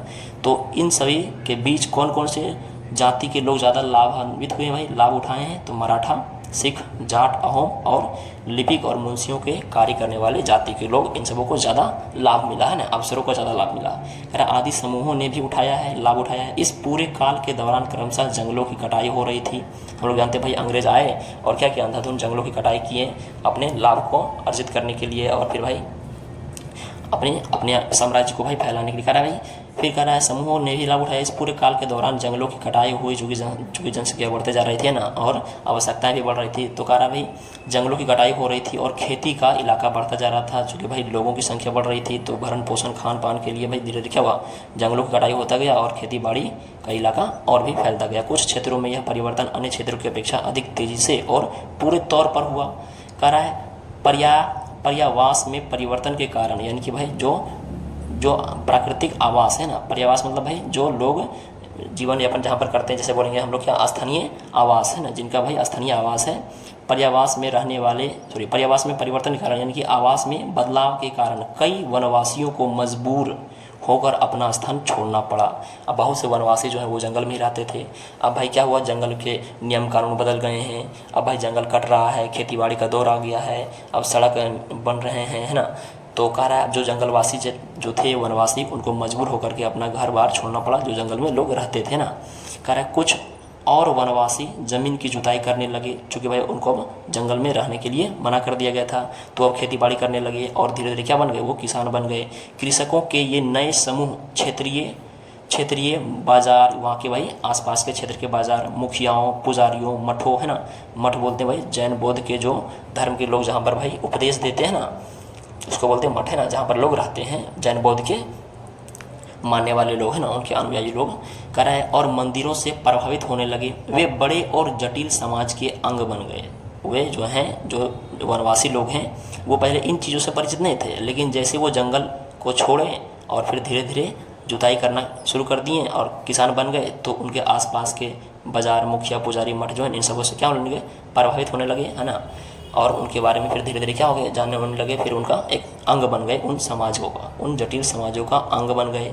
उन्हें कर चुकाने पड़ते थे, चूँकि भाई उनका अंग बन गए उस समाज का, तो टैक्स तो चुकाना पड़ेगा। टैक्स मतलब भाई जो हम लोग लगान देते हैं ना, टैक्स। कह रहा है और स्थानीय मालिक वर्ग की बेगारी करनी पड़ती थी। जो वहाँ के भाई मालिक वर्ग हैं, उनको उनका भाई काम काज करना पड़ेगा, वो भी फ्री में, है ना, बेगारी का काम करना पड़ता था, क्योंकि वैसे ही जटिल समाज थी। परिणाम स्वरूप किसानों के बीच आर्थिक सामाजिक अंतर उभरने लगे। किनके बीच, किसानों के बीच क्या होने लगा, धीरे धीरे भाई कोई जो है लोग अमीर होते गए, आर्थिक और सामाजिक रूप से शक्तिशाली होते गए। जैसे कि भाई हम लोग पढ़े थे, कौन कौन से लोग, तो जो मालिक हैं, मुखिया हैं, पुजारी हैं ना, ये लोग और शक्तिशाली बनते गए, लेकिन जो किसान मजदूर थे वो धीरे धीरे क्या होने लगे, उनका धीरे धीरे भाई शोषण होने लगा और उनकी स्थिति, आर्थिक स्थिति और धीरे धीरे कमज़ोर होती गई। तो ये क्या है, ये अंतर है, अंतर उभरने लगे, यानी भाई आगे बढ़ने लगे। करे कुछ के पास ज़्यादा उपजाऊ ज़मीन होती थी, कुछ लोग मवेशी भी पालते थे, जानवर, है ना, जानवर वगैरह पालते थे। कुछ लोग खेती से खाली समय में दस्तकारी, कुछ लोग खेतीबाड़ी भी करते थे, और कुछ लोग जो है खाली समय में दस्तकारी, यानी कि भाई हाथ से कामकाज करते थे, यानी हाथ से किए जाने वाले हुनर वाले काम, है ना, यानी कि हाथ से किए जाने वाला कलाकारी आदि का कुछ काम कर लेते थे। जैसे जैसे समाज में अंतर बढ़ने लगा, जैसे जैसे समाज में बदलाव ये होने लगे भाई, और ये बदलाव और ज़्यादा बढ़ने लगे, लोग जातियों और उपजातियों में क्या होने लगे, लोग जो हैं वो जातियों और उपजातियों में, तो लोग जो है जातियों और उपजातियों, यानी कि जातियों की भी धीरे धीरे क्या होने लगे, और भी ज़्यादा, तो उनके छोटे छोटे भाई भाग होने लगे। तो जाति के और छोटे छोटे टुकड़े को बोलेंगे उपजातियाँ हैं, उपजातियों में बटे जाने लगे और उनकी पृष्ठभूमि और व्यवसाय के आधार पर उन्हें समाज में ऊंचा या नीचा दर्जा दिया जाने लगा। ये दर्जे अस्थायी नहीं थे, ये दर्जा जो है बिल्कुल फिक्स नहीं था, टिकाऊ नहीं था, ये अस्थायी नहीं थे।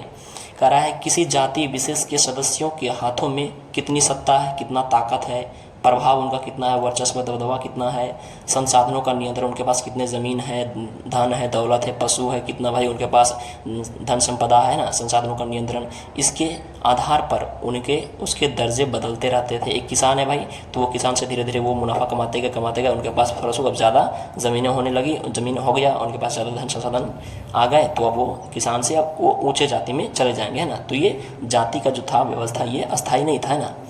तो कह रहा है लेकिन इन सभी जातियों को जो भाई जाति जो थे वो किन आधार पर बटे थे, तो व्यवसाय के आधार पर बटे हुए थे, यानी कामकाज के आधार पर। कि भाई कौन सा व्यक्ति कौन सा काम करता है, उन्हीं के आधार पर उसको उस जाति का दर्जा दिया जाएगा। कह रहा है एक ही जाति का किसी क्षेत्र में कोई दर्जा हो सकता था, एक ही जाति के लोग जो हैं वो किसी भी इलाके में कोई भी दर्जा उसको मिल सकता था किसी भी जाति का, उसके काम के आधार पर, और किसी अन्य क्षेत्र में कोई और। अब भाई इस इलाके में आप खेती बाड़ी कर रहे हैं तो आपको किसान माना जा रहा है। अब यही वर्ग के आदमी, इसी जाति के लोग, यानी कि भाई आप ही के कोई परिवार जो है किसी दूसरे गांव चले गए और वहाँ पर दूसरा काम कर रहे हैं तो वो दूसरे जाति में आ जाएंगे। तो कह रहा है अलग अलग दर्जा दिया जाता था व्यवसाय के आधार पर, कामकाज के आधार पर। अपने सदस्यों के व्यवहार, अपने सदस्यों के भाई चाल चलन, रहन सहन, व्यवसाय का नियंत्रण, व्यवहार का नियंत्रण, है ना, रहन सहन का नियंत्रण करने के लिए जातियाँ स्वयं अपने अपने नियम बनाती थी। इन नियमों का पालन जाति के बड़े बुजुर्गों की एक सभा करवाती थी, जिसे कुछ इलाकों में जाति पंचायत कहा जाता था, है ना। और ये अभी भी कुछ कुछ इलाकों में है जाति पंचायत, है ना। तो ये जाति पंचायत किनके द्वारा भाई चलाई जाती थी, तो बड़े बुजुर्गों के द्वारा ये सभा होती थी, जाति पंचायत का संचालन किया जाता था, और बड़े बुजुर्गों की बात सभी को मानने पड़ते थे, उस पंचायत के सारे जाति के लोग, है ना। कह रहा है लेकिन जातियों को अपने निवास, यानी कि जहाँ पर रहते हैं ना, निवास के गाँवों के रिवाजों का पालन भी करना पड़ता था। उस गांव के क्या क्या रीति रिवाज हैं, क्या क्या नियम कानून है ना, उनका भी पालन करना पड़ता था। किसके तहत? ये जाति पंचायत के तहत। कह रहा है इसके अलावा, अब कह रहा है इसके अलावा भी कई गांवों पर मुखियाओं का शासन होता था, है ना। कई गांवों पर मुखियाओं का भाई क्या होता था? शासन होता था। अब मुखिया लोग जैसे कहेंगे वैसे आपको भी करना पड़ेगा, है ना। तो अनेक मुखियाओं का शासन भी होता था। कह रहा है मिल मिलाकर वे किसी राज्य की एक छोटी इकाई भर होती थी। फिर कह रहा है क्षेत्र और साम्राज्य। तो यहाँ तक तो हम लोग पढ़ लिए कि भाई कैसे कैसे क्या क्या बदलाव हुए थे समाज में, है ना, नए समाज और राजनीतिक समूह में। अब हम लोग बढ़ेंगे अगले टॉपिक की ओर, नाम है क्षेत्र और साम्राज्य, है ना। क्षेत्र मतलब इलाका हो गया, और वही इलाके जब ढेर सारे इलाकों में फैल जाएंगे, यानी धीरे धीरे वो क्षेत्र जो है एक बड़े क्षेत्र में बदल जाएंगे, तब हम लोग बोलेंगे उनको साम्राज्य।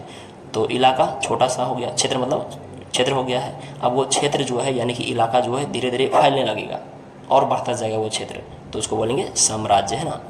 कह रहा है चोल अध्याय 2, तुगलक अध्याय 3 या मुगल अध्याय 4। ये है भाई हम लोग चैप्टर, है ना। चोल वंश के बारे में पढ़ेंगे अध्याय 2 में अच्छे से, तुगलक वंश के बारे में अध्याय 3 में पढ़ेंगे, यानी कि चैप्टर नंबर 3 में, लेसन नंबर 3 में, और मुगल वंश के बारे में पढ़ेंगे लेसन नंबर 4 में, है ना। कह रहा है जैसे बड़े बड़े राज्यों के अंतर्गत कई सारे क्षेत्र आ जाते थे। तो कह रहा है भाई चोल वंश के अंतर्गत बहुत से इलाके आते थे, जैसे हम लोग बोलेंगे मुगल वंश, तो मुगल वंश के अंतर्गत जो है वो बहुत से इलाके आते थे।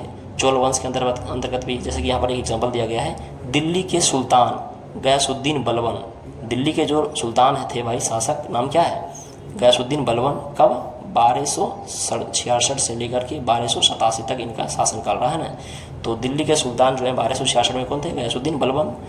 और गयासुद्दीन बलबन की प्रशंसा, यानी इसकी बड़ाई बोलेंगे ना, इसकी बड़ाई मतलब इनकी तारीफदारी, प्रशंसा में एक संस्कृत प्रशस्ति किसको बोलते हैं भाई? तो प्रशस्ति बोलते हैं एक किताब की तरह ही होता है ना, जिस पर भाई शासकों के लिखे गए होते हैं क्या विवरण उनके बारे में बताए गए होते हैं। तो संस्कृत प्रशस्ति मतलब संस्कृत भाषा में लिखे गए, और ये प्रायः होते थे भाई किस पर लिखे हुए?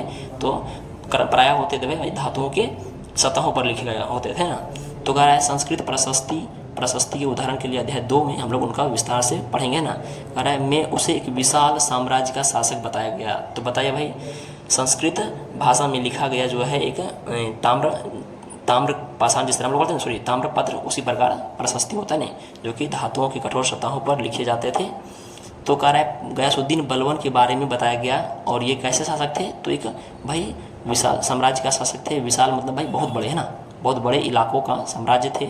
जो पूर्व में इनका साम्राज्य कहाँ तक फैला था? बंगाल यानी गौड़ से लेकर पश्चिम में कहाँ तक? अफगानिस्तान की गजनी यानी गजन तक फैला हुआ था गयासुद्दीन बलबन का अपना राज्य, है ना, साम्राज्य।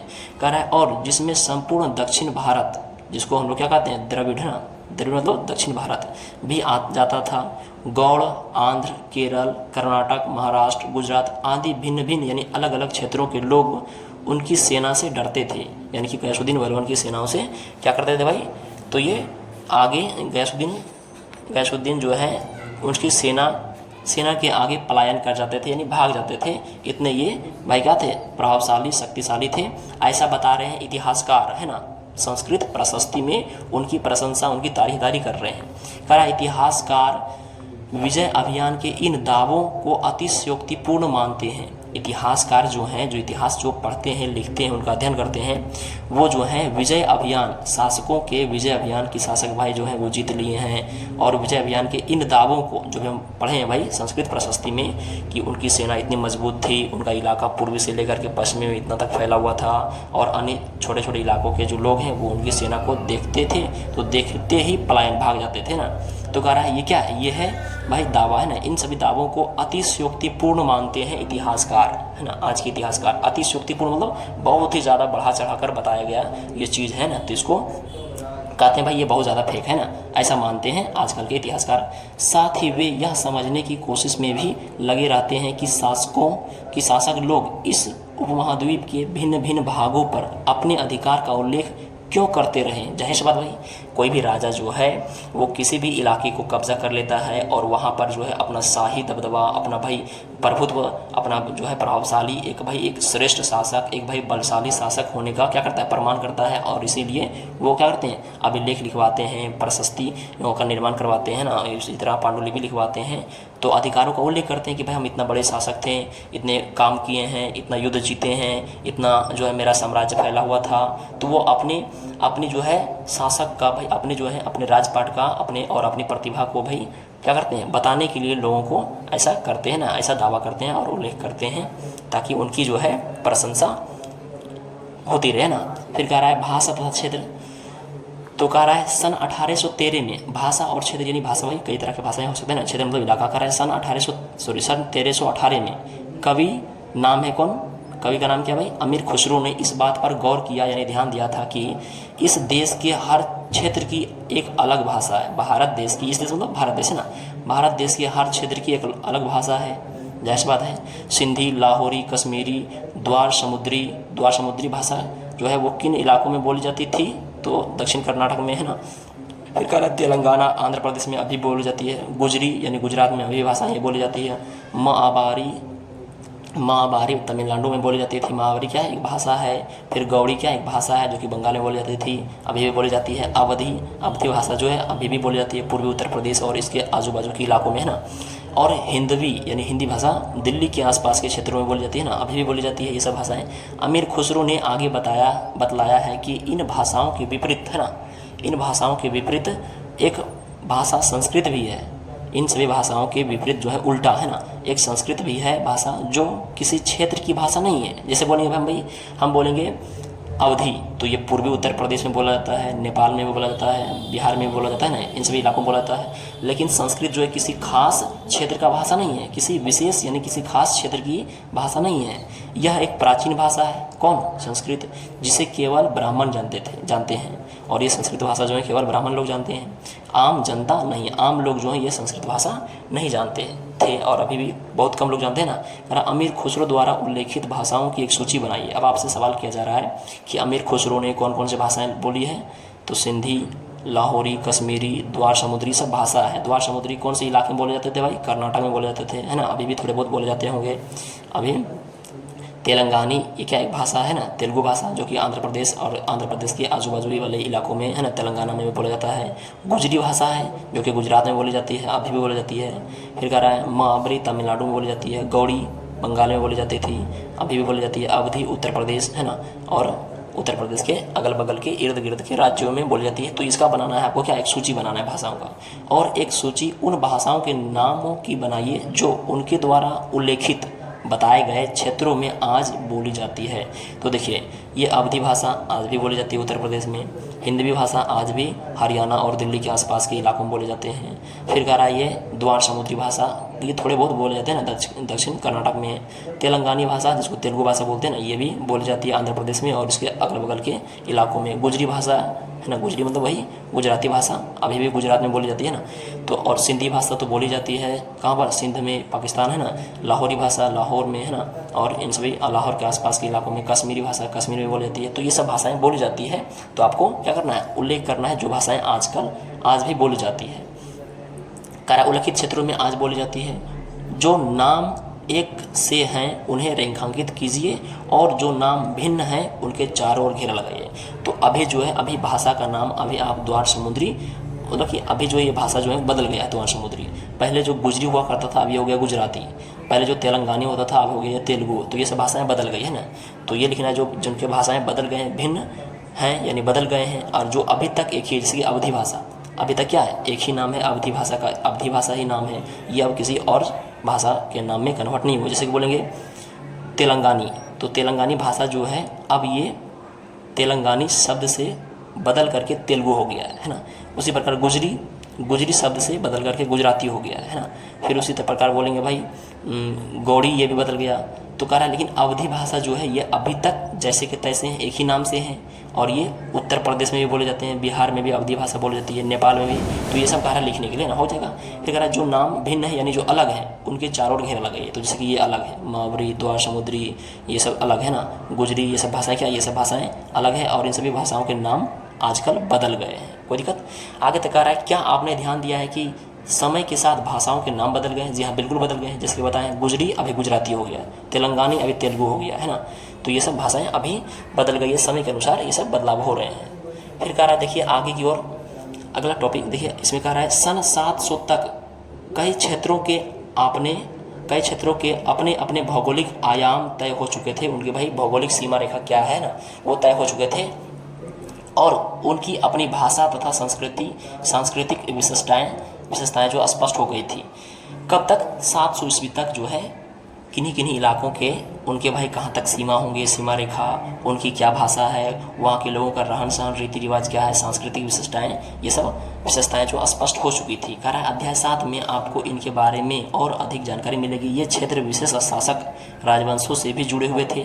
इन राज्यों के बीच काफ़ी टकराहटें चलती रहती थी। जैसे बात है भाई, जब राजाओं का ज़माना था तो एक राजा दूसरे राजा से ज़रूर उनके बीच भाई टक्कर चलते होंगे। कभी कभी चोल, खिलजी है ना, खलजी लिख दिए हैं, तुगलक, मुगल जैसे राजवंश। तो हम लोग जो पढ़ रहे हैं ये चैप्टर, ये क्या है, ये मध्य युग के समय के बारे में बताया गया। तो मध्य युग में ये सब शासक थे, चोल शासक, खिलजी शासक, तुगलक शासक और मुगल शासक है ना। जैसे राजवंश अनेक क्षेत्रों में फैले हुए एक विशाल साम्राज्य भी खड़ा कर लेते थे। जाहिर बात है, खड़ा कर लेते थे ना, जीत करके, विजय हासिल करके है ना, और भी अनेक संबंध बना करके। कह रहा ये सभी साम्राज्य समान रूप से स्थिर या सफल नहीं हो पाते थे। कोई साम्राज्य जो है अपने राजपाट फैला लेते थे, तो कोई साम्राज्य जो है किन्हीं दूसरे साम्राज्य के राजा से हार जाते थे तो उनका राजपाट छीन लिया जाता था।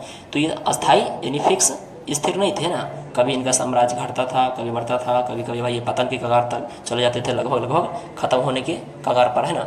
तो वही कह रहा है। फिर कह रहा है देखिए आगे कहा जा रहा है कि 18वीं सदी में मुगल वंश पतन के ढलान पर था। 18वीं सदी में यानी 1701 से लेकर के कहाँ तक, 1800 ईस्वी तक, 18वीं शताब्दी में मुगल वंश है ना, बाबर, हुमायूं, अकबर है ना, मुगल वंश पतन मतलब बिल्कुल लगभग खत्म होने के ढलान पर था, यानी बिल्कुल भाई खत्म होने के पायदान पर था। फलस्वरूप क्षेत्रीय राज्य फिर से उभरने लगे। अब जाहिर सी बात है, एक वंश खत्म हो जाएगा, जब एक साम्राज्य खत्म हो जाएगा तो उस साम्राज्य के अंदर छोटे छोटे जो क्षेत्र इलाके हैं वो कहेगा भाई हम यहाँ के राजा, हम यहाँ के मुखिया हैं। तो क्षेत्रीय राज्य क्या होंगे, उभरने लगेंगे, यानी कि धीरे धीरे भाई विकसित होने लगेंगे, जिनका अध्याय हम लोग पढ़ेंगे विस्तार से अध्याय 8 में, लेसन नंबर 8 में। लेकिन वर्षों से जो सर्व क्षेत्रीय साम्राज्यों का शासन चल रहा है, वर्षों से जो भाई बहुत पहले ज़माने से चलते आ रहा है ना, साम्राज्यों का शासन चल रहा था, उससे क्षेत्रों की प्रकृति बदल गई थी। उनके भाई क्या होंगे, उनके बहुत सी चीज़ों में बदलाव आ गया था है ना। जैसे कि पढ़ेंगे सीमा रेखा में बदलाव आ गया था, उनके भाई कहाँ तक उनके भाई बाउंड्री है, फिर उनके भाषा में बदलाव आ गया था, उनके लोग वहाँ के रहन सहन में, संस्कृति में बदलाव आ गया था। उन पर कई छोटे बड़े राज्यों का शासन चलता रहा था, और उन राज्यों की बहुत सी बातें इस उपमहाद्वीप के अधिकतर भाग पर फैले।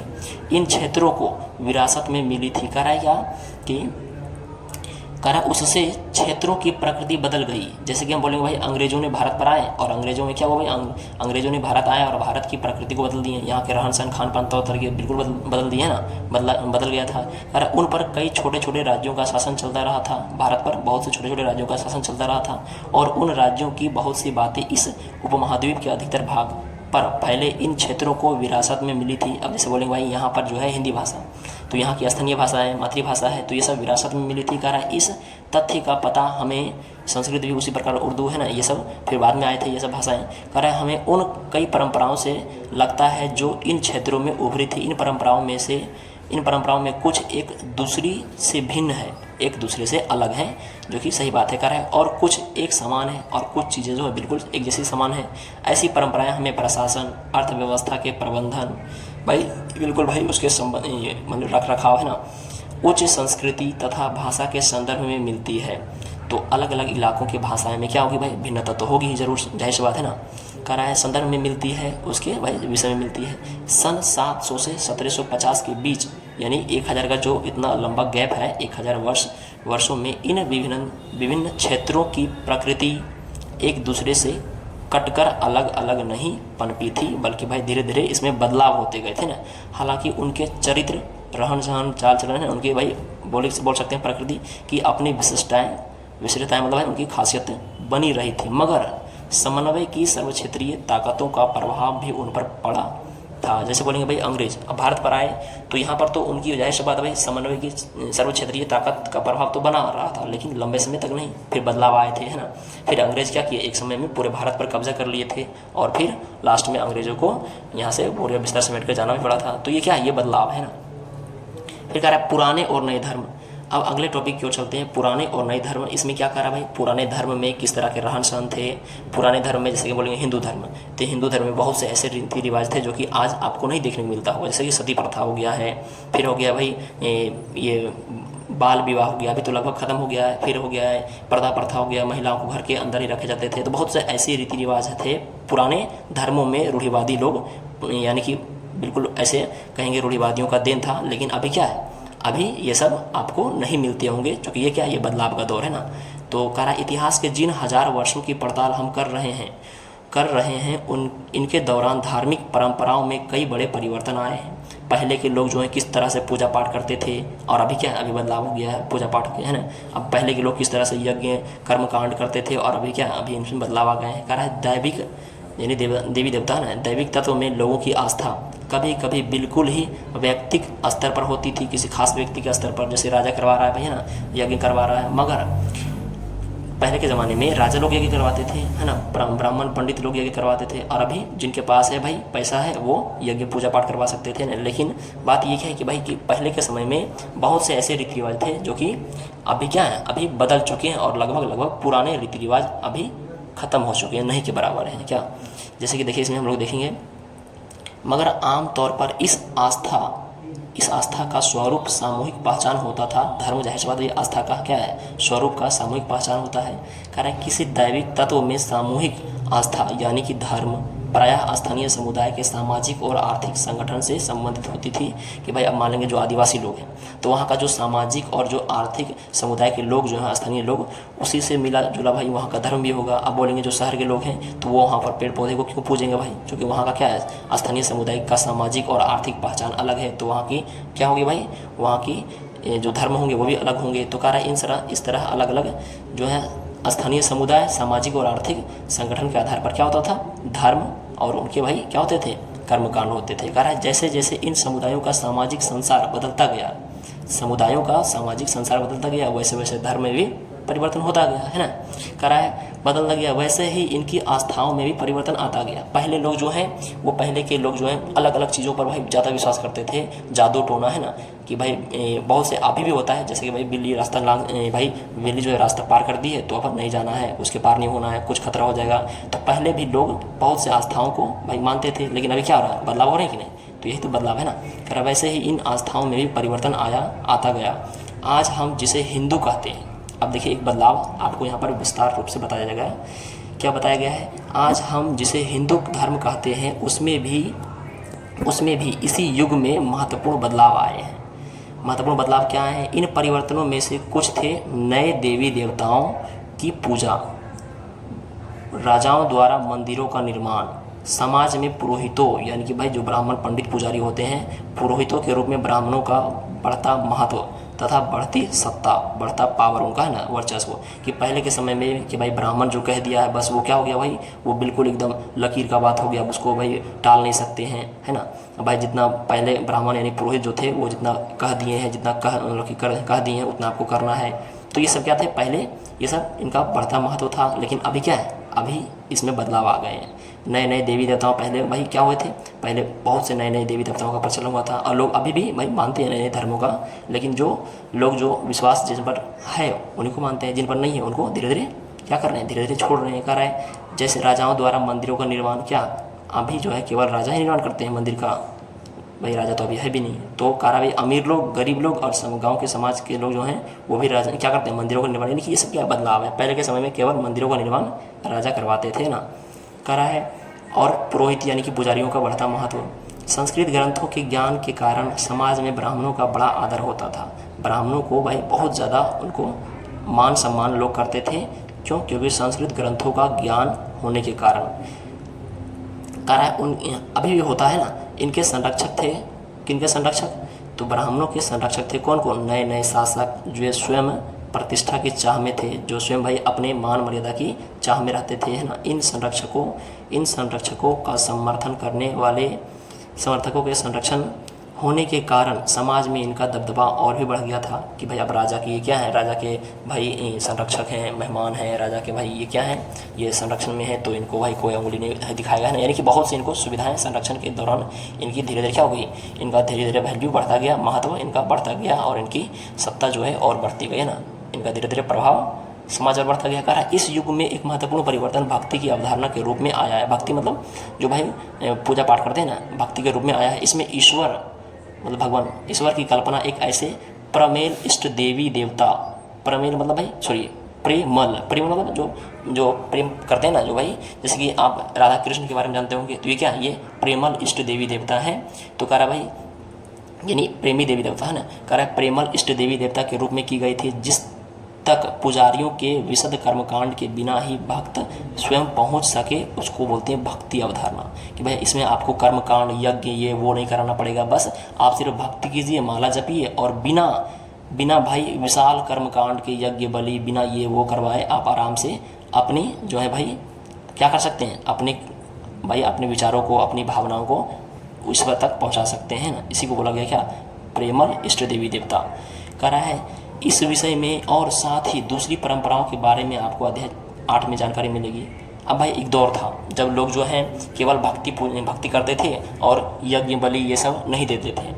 लेकिन जो यज्ञ बलि देते थे तो यज्ञ बलि देने के दरमियान आपको तो भाई पुजारियों को बुलाना पड़ेगा, ब्राह्मण पंडित जी को बुलाना पड़ेगा, वो कर्मकांड करेंगे, जैसे जैसे कहेंगे वैसे वैसे करना पड़ेगा, तब कहीं आपका भाई वो काम सफल होगा। लेकिन भाई जब भक्ति की अवधारणा थी, भक्ति काल था, तब लोग जो हैं ये सब कर्मकांड यज्ञ बलि नहीं, ये सब नहीं देते थे ना, पूजा पाठ ये नहीं सब करते थे, बस भक्ति करते थे, गाते बजाते थे, गीत गाते थे और भगवान के भाई आस्था में डूबे हुए रहते थे।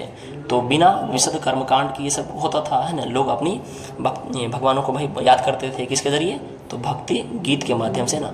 कह रहा है इस विषय में और साथ ही दूसरी परंपराओं के बारे में आपको अध्याय 8 में जानकारी मिलेगा। इस विषय मतलब इस चैप्टर में आपको इसके बारे में, भक्ति के बारे में मिलेगी जानकारी और अगले चैप्टर में मिलेगी। कह रहा है यही वह युग था जिसमें इस उपमहाद्वीप यानी भारत में नए नए धर्मों का भी आगमन हुआ था। जैसे कि भाई अंग्रेज आए तो ईसाई धर्म को लेकर आए थे ना, फिर उसी प्रकार भाई जब वो आए थे, कौन आए थे भाई, ये कुरान शरीफ का संदेशा लेकर आए थे, कौन से भाई, व्यापारी लोग आए थे ना, तो वो इस्लाम धर्म को लेकर आए थे ना। इसी प्रकार क्या हुआ, कुरान शरीफ का संदेश भारत में पहले कब, तो 7वीं सदी में व्यापारियों और आप्रवासियों के जरिए पहुंचा था। तो भारत में जो है कुरान शरीफ जो है यानी कि इस्लाम धार्मिक जो है विचारधारा, उनका संदेश कब आया था, 7वीं सदी में। यानी कि 7वीं सदी बोले तो 601 से 700 ईस्वी, है ना। 7वीं सदी किनके माध्यम से आया भाई, तो व्यापारियों के माध्यम से, है ना। और आप्रवासियों यानी कि जो दूसरे देश में रहा करते थे लोग, उनके द्वारा आया था। कहाँ पर, भारत देश पहुँचे। मुसलमान कुरान शरीफ को अपना धर्म ग्रंथ मानते हैं, है ना भाई। मुसलमान जो लोग हैं वो अपना धर्म ग्रंथ किनको मानते हैं, कुरान शरीफ को, है ना। और उसी प्रकार ईसाई लोग अपना धर्म ग्रंथ बाइबल को, है ना। और उसी प्रकार हिंदू लोग जो है मानते हैं अपने धर्म ग्रंथ रामायण भगवद गीता और तरह तरह के क्या है भाई किताब है। केवल एक, अब कह रहा है इस कुरान शरीफ में क्या बताया गया, इसमें संदेशा था केवल एक ईश्वर यानी अल्लाह की सत्ता को स्वीकार करते हैं। इस्लाम धर्म में जो है केवल एक ईश्वर यानी अल्लाह जो है उनकी सत्ता को स्वीकार किया जाता है भाई कि वही पूरे जगत में है, जिसका प्रेम, करुणा, दया, उदारता है ना, उदारता अपने में आस्था रखने वाले हर व्यक्ति को गले लगाता है।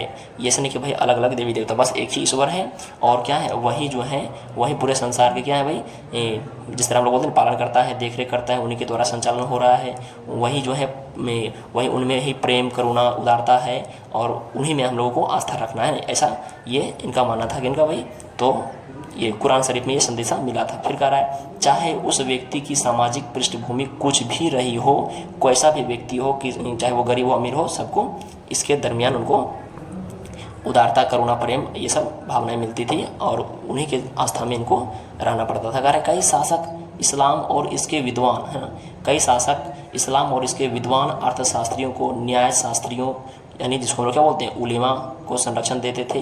जैसे कि हो गया भाई हम लोग पढ़ेंगे कि आने वाले समय में क्या हुआ, धीरे धीरे भाई पैगंबर साहब आए, उनको फिर धीरे धीरे क्या होने लगा, संरक्षण दिए जाने लगे वहाँ के शासक के द्वारा है ना, तो ये हो गया संरक्षण, लोग उनको भाई हिफाजत करने लगे। कह रहा है हिंदू धर्म की ही भांति, हिंदू धर्म की तरह ही इस्लाम के अनुयायी यानी इस्लाम धर्म को मानने वाले लोग हैं ना भी अपने धर्म की अलग अलग तरह से व्याख्या करते थे, अलग अलग तरीके से भाई बताते थे है ना।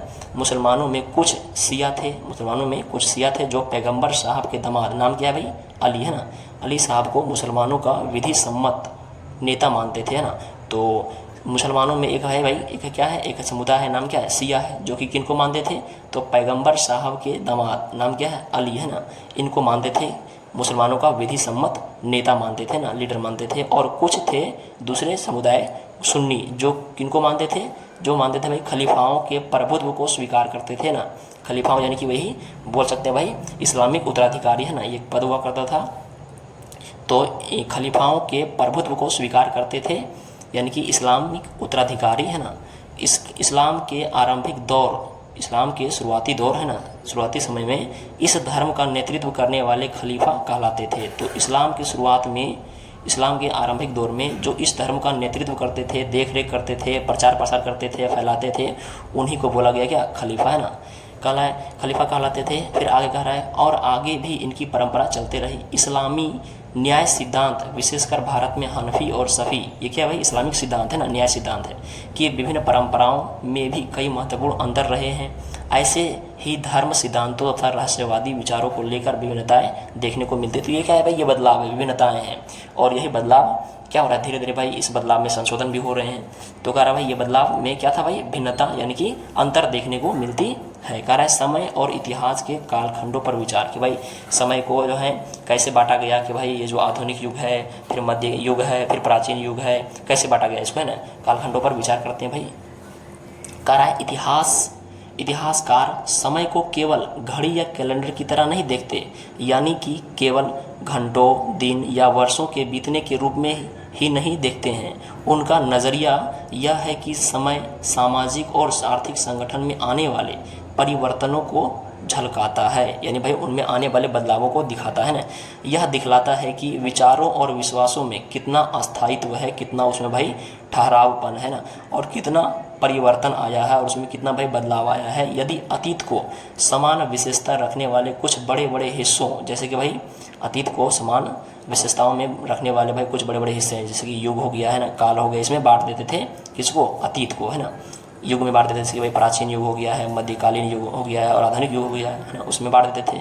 बांट दिया जाए तो समय का अध्ययन कुछ आसान हो जाता है। हम लोग भाई इतिहास को किसके बांटते हैं, ताकि बारीकी से और गहरे रूप से उनका अध्ययन कर सके, चीज़ों को सही सही तरीके से समझ सके, इसीलिए हम लोग इतिहास को कालखंडों में बांट देते हैं। जैसे कि हो गया क्या, प्राचीन युग हो गया, फिर बीच वाले समय को मध्य युग हो गया है ना, और अभी के समय में आधुनिक युग, और इसी प्रकार हम लोग बांटते हैं ताकि अच्छे से अध्ययन किया जा सके। कह रहा है आगे देखिए, 19वीं सदी के मध्य में, मतलब 19वीं सदी मतलब 1801 से लेकर के 1900 तक को बोलेंगे 19वीं शताब्दी, और मध्य मतलब बीचों बीच यानी 1850 के लगभग मध्य में अंग्रेज इतिहासकार ने भारत के इतिहास को 3 युगों में बांटा था।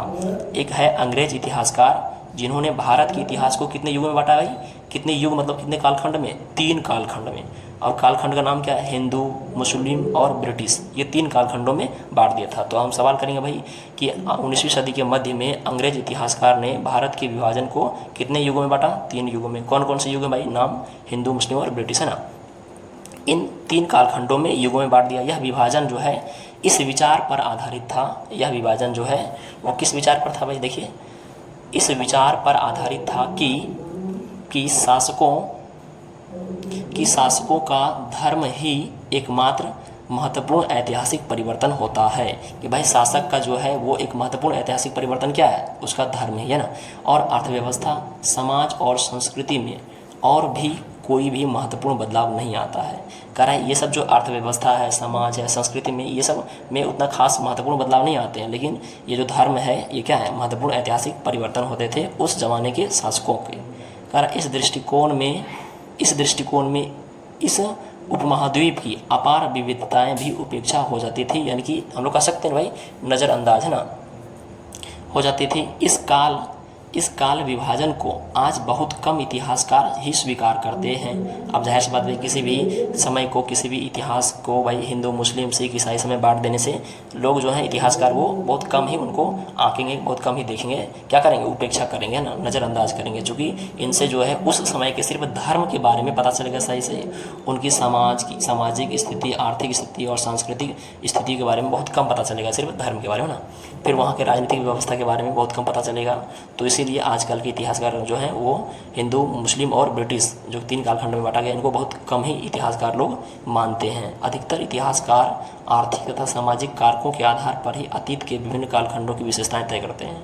तो अधिकतर जो इतिहासकार हैं, इतिहास लिखने वाले, वो किन किन आधारों पर बांटते हैं भाई इतिहास को? आर्थिक, सामाजिक कारकों पर ही क्या करते हैं? इतिहास को कालखंडों में बांट देते हैं ना। कारण पिछले साल आपने जो इतिहास पढ़े थे उसमें प्राचीन समाजों के कई प्रकारों का समावेश था। प्राचीन समाज के भाई कई प्रकार के क्या थे? समावेश, यानी उसमें मिला हुआ था। प्राचीन समाज मतलब क्या हो सकते हैं भाई? तो अलग अलग समुदाय के लोग हैं, है ना, उन सभी समाजों को इसमें क्या किया गया था भाई? मिलाया गया था, समावेश किया गया था। जैसे में शिकारी संग्राहक की क्या ये एक समाज है। फिर उसी प्रकार हम लोगों ने पशुपालक समाज, ये क्या है? पशुओं को पालने वाले समाज थे, है ना।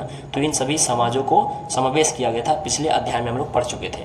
कह रहा है प्रारंभिक दौर के कृषि कर्मी, शहरों और गांवों के निवासी और प्रारंभिक दौर के राज्य, साम्राज्य, ये सब क्या है? ये सब है भाई प्राचीन समाज के क्या है? ये सब प्रकारों में समावेश किए जाने वाले ये सब तथ्य, है ना। कह रहा है इस साल आप जो पढ़ेंगे, इस साल जो आप इतिहास पढ़ेंगे, कह रहा है देखिए आप जो इतिहास पढ़ेंगे उसे प्रायः मध्यकालीन, है ना, मध्यकालीन मतलब मध्य युग, मध्यकालीन इतिहास कहा जाता है। तो जो हम लोग पढ़ेंगे इसको बोलेंगे मध्यकालीन इतिहास।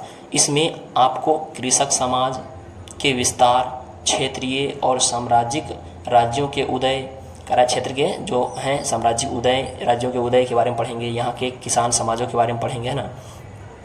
कभी कभी तो ग्रामवासियों और वनवासियों की कीमत पर प्रधान धर्मों के रूप में हिंदू धर्म, इस्लाम धर्म के विकास और यूरोप से व्यापारिक कंपनियों के आगमन के बारे में और विस्तार से जानकारी मिलेगी। किस में भाई? तो मध्यकालीन इतिहास में हम लोग को ये सब चीज़ें देखने को मिलेगी, है ना। कह रहा है भारत के इतिहास के ये 1000 साल अनेक बदलावों के साक्षी हैं, यानी कि ये प्रमाण है ना, सबूत है। आखिर 16वीं और 18वीं शताब्दियाँ 8वीं या 11वीं शताब्दियों के 8वीं और 11वीं शताब्दियों से काफ़ी भिन्न थी। जाहिर सी बात भाई समय के दरमियान क्या हो रहा है? सब चीज़ें बदलती जा रही है, तो बदलाव तो होंगे ही। 16वीं और 18वीं शताब्दी में जो आपको चीज़ें पढ़ने को मिलेगी वो 8वीं और 11वीं शताब्दी में बिल्कुल उनसे अलग रहेगा। लोगों का खान पान, रहन सहन 16वीं और 18वीं शताब्दी में अलग होगा, और वही पिछले सालों 8वीं और 11वीं शताब्दी में अलग अलग होंगे। शासकों का भाई नज़रिया अलग होगा, तौर तरीके अलग होंगे, है ना, रीति रिवाज अलग होंगे। तो वही चीज़ें काफ़ी भिन्न थी। इसलिए इस सारे काल को एक ऐतिहासिक इकाई के रूप में देखना क्या होगा? समस्याओं से खाली नहीं होगा। फिर भाई सबको बिल्कुल एडजस्ट करने में दिक्कत होगा। इसीलिए इतिहास को अलग अलग कालखंडों में बांट दिया है कि भाई 16वीं और 18वीं शताब्दी को अलग कालखंड में रख दिया गया, उसको विस्तार से अध्ययन करेंगे भाई। फिर 8वीं और 11वीं शताब्दी को अलग कालखंडों में रख दिया गया ताकि उनको भाई विस्तार से अध्ययन कर सकें लोग, है ना। फिर कह रहे हैं मध्यकाल की तुलना प्रायः आधुनिक काल से की जाती है। मध्यकाल की तुलना जो है प्रायः किससे? तो आधुनिक काल से की जाती है, क्योंकि दोनों में भाई कुछ समानताएं देखने को मिलती होगी, रहन सहन में, रीति रिवाज में, है ना, और चीज़ों में समानता, यानी भाई एक जैसा दिखने को मिलता होगा। तभी तो भाई क्या कहा जा रहा है? तुलना किया जा रहा है ना। कह रहा है आधुनिकता के साथ भौतिक उन्नति और बौद्धिक प्रगति का भाव जुड़ा हुआ है, तभी तो भाई मध्यकाल को आधुनिक काल से तुलना किया जाता है, क्योंकि भाई इसमें आधुनिकता मतलब कि डिजिटल जिसको बोलते हैं ना, भौतिक उन्नति, मशीनों के भाई विकास डेवलप और बौद्धिक प्रगति यानी विचारों के भाई विकास जैसे भाव जुड़े हुए हैं। इससे आशय है यानी इससे यह आशय निकलता है, इससे यह मतलब निकलता है कि मध्यकाल रूढ़िवादी था। मध्यकाल भाई रूढ़िवादी मतलब जो पुरानी परंपराओं को लेकर चलते हैं ना, पुरानी रीति रिवाजों को लेकर चलते थे, रूढ़िवादी था। तो बोलेंगे भाई मध्यकाल में किन लोगों की विचारधाराएं भरे पड़े थे भाई, तो मध्यकाल में जो हैं वो रूढ़िवादियों के विचारधारा भरे पड़े थे। और उस दौरान कोई परिवर्तन हुआ ही नहीं था, क्योंकि रूढ़िवादी जो है वो पुराने परंपराओं को लेकर चल रहे हैं, तो परिवर्तन होगा, जाहिर सी बात नहीं होगा, है ना। लेकिन हम जानते हैं कि ऐसा नहीं था, बहुत सी चीज़ें जो थी वो बदल गया था। रूढ़िवादी लोग जो तो चाहते थे कि भाई सती प्रथा का अंत ना हो, बाल विवाह का अंत ना हो, प्रथा का अंत ना हो, इससे समाज जो है वो दिशाहीन हो जाएगा, समाज के नियमों का उल्लंघन होगा। लेकिन भाई आने वाले समय में जाहिर सी बात है ऐसा तो होगा नहीं ना, तो क्या हुआ, इन सबों में बदलाव हुआ। तो रूढ़िवादियों के रहने के बाद भी क्या हुआ, इन सबों में बदलाव हुए हैं, तो उन्हीं के बारे में लोग पढ़ेंगे। कह रहा है इन 1000 वर्षों के दौरान इस उपमहाद्वीप के समाजों में प्रायः परिवर्तन आते रहे हैं, कुछ ना कुछ बदलाव आपको दिखता होगा, है ना, जाहिर सी बात भाई देखने को मिलते हैं। कह रहा है कई क्षेत्रों की अर्थव्यवस्था तो इतनी समृद्ध हो गई थी, जैसे मगध, है ना, मगध के शासक बहुत शक्तिशाली थे। कौन कौन से भाई, तो थे बिंबिसार थे उसमें, फिर अजातशत्रु थे, चंद्रगुप्त मौर्य, अशोक, तो इन सभी शक्तिशाली जो शासक थे वो क्या कि अपने साम्राज्यों को, अपने राजपाट को इतना मजबूत कर लिया, है ना, तो उनकी अर्थव्यवस्था मजबूत थी, समृद्ध था, है ना, उनका राज्य। कह रहा उसने यूरोप की व्यापारिक कंपनियों को भी आकर्षित करना आरंभ कर दिया, यानी कि धीरे धीरे जो मुगल काल के लोग थे वो क्या किए, अपने अर्थव्यवस्था को इतनी मजबूत कर लिए कि मुगल काल के जो कंपनियां थे वो भी भाई आकर्षित होने लगे धीरे धीरे यहाँ के स्थानीय कंपनियों की ओर, है ना, यहाँ के धीरे धीरे अर्थव्यवस्थाओं की ओर। कह रहा यहाँ हो गया आकर्षित यानी अपने ओर खींचना आरंभ कर दिया।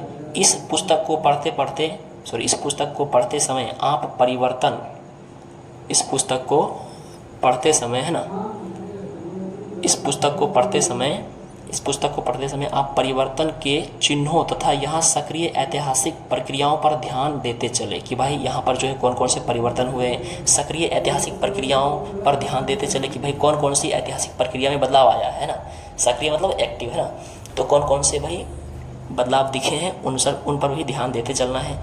और जब भी संभव हो इस पुस्तक में आप जो पढ़ रहे हैं उसकी तुलना आप पिछले वर्षों पढ़ी हुई बातों से करने की कोशिश करें, तो आपको जाहिर सी बात है कुछ ना कुछ बदलाव ज़रूर मिलेंगे, है ना। जहाँ भी संभव हो यह देखें कि कहाँ बदलाव हुए हैं। अब कहाँ बदलाव हुआ है, कहाँ कहीं भाई चीज़ें बदली हैं, उनको आप नोट करते जाइए, है ना। और कहीं ना कहीं और कहीं नहीं, और आज के कराए यह देखें कि बदलाव कहाँ बदलाव हुए हैं और कहाँ नहीं बदलाव हुए, ये आपको देखना और नोट करना है। और आज अपने आसपास की दुनिया पर नज़र डालकर भी यह देखें कि और भी क्या कुछ बदलता है या वैसा ही रह रहा है। तो क्या आपको जो लग रहा है कि भाई पहले के समय में जो है वो सिंचाई का तौर तरीका कैसा था, तो भाई अजीब टाइप का था, है ना, लोग बहुत, उस समय तकनीकी नहीं थी व्यवस्था, है ना, उतनी साधन सुविधाएं नहीं थी, और आज बहुत बदल गया है ना।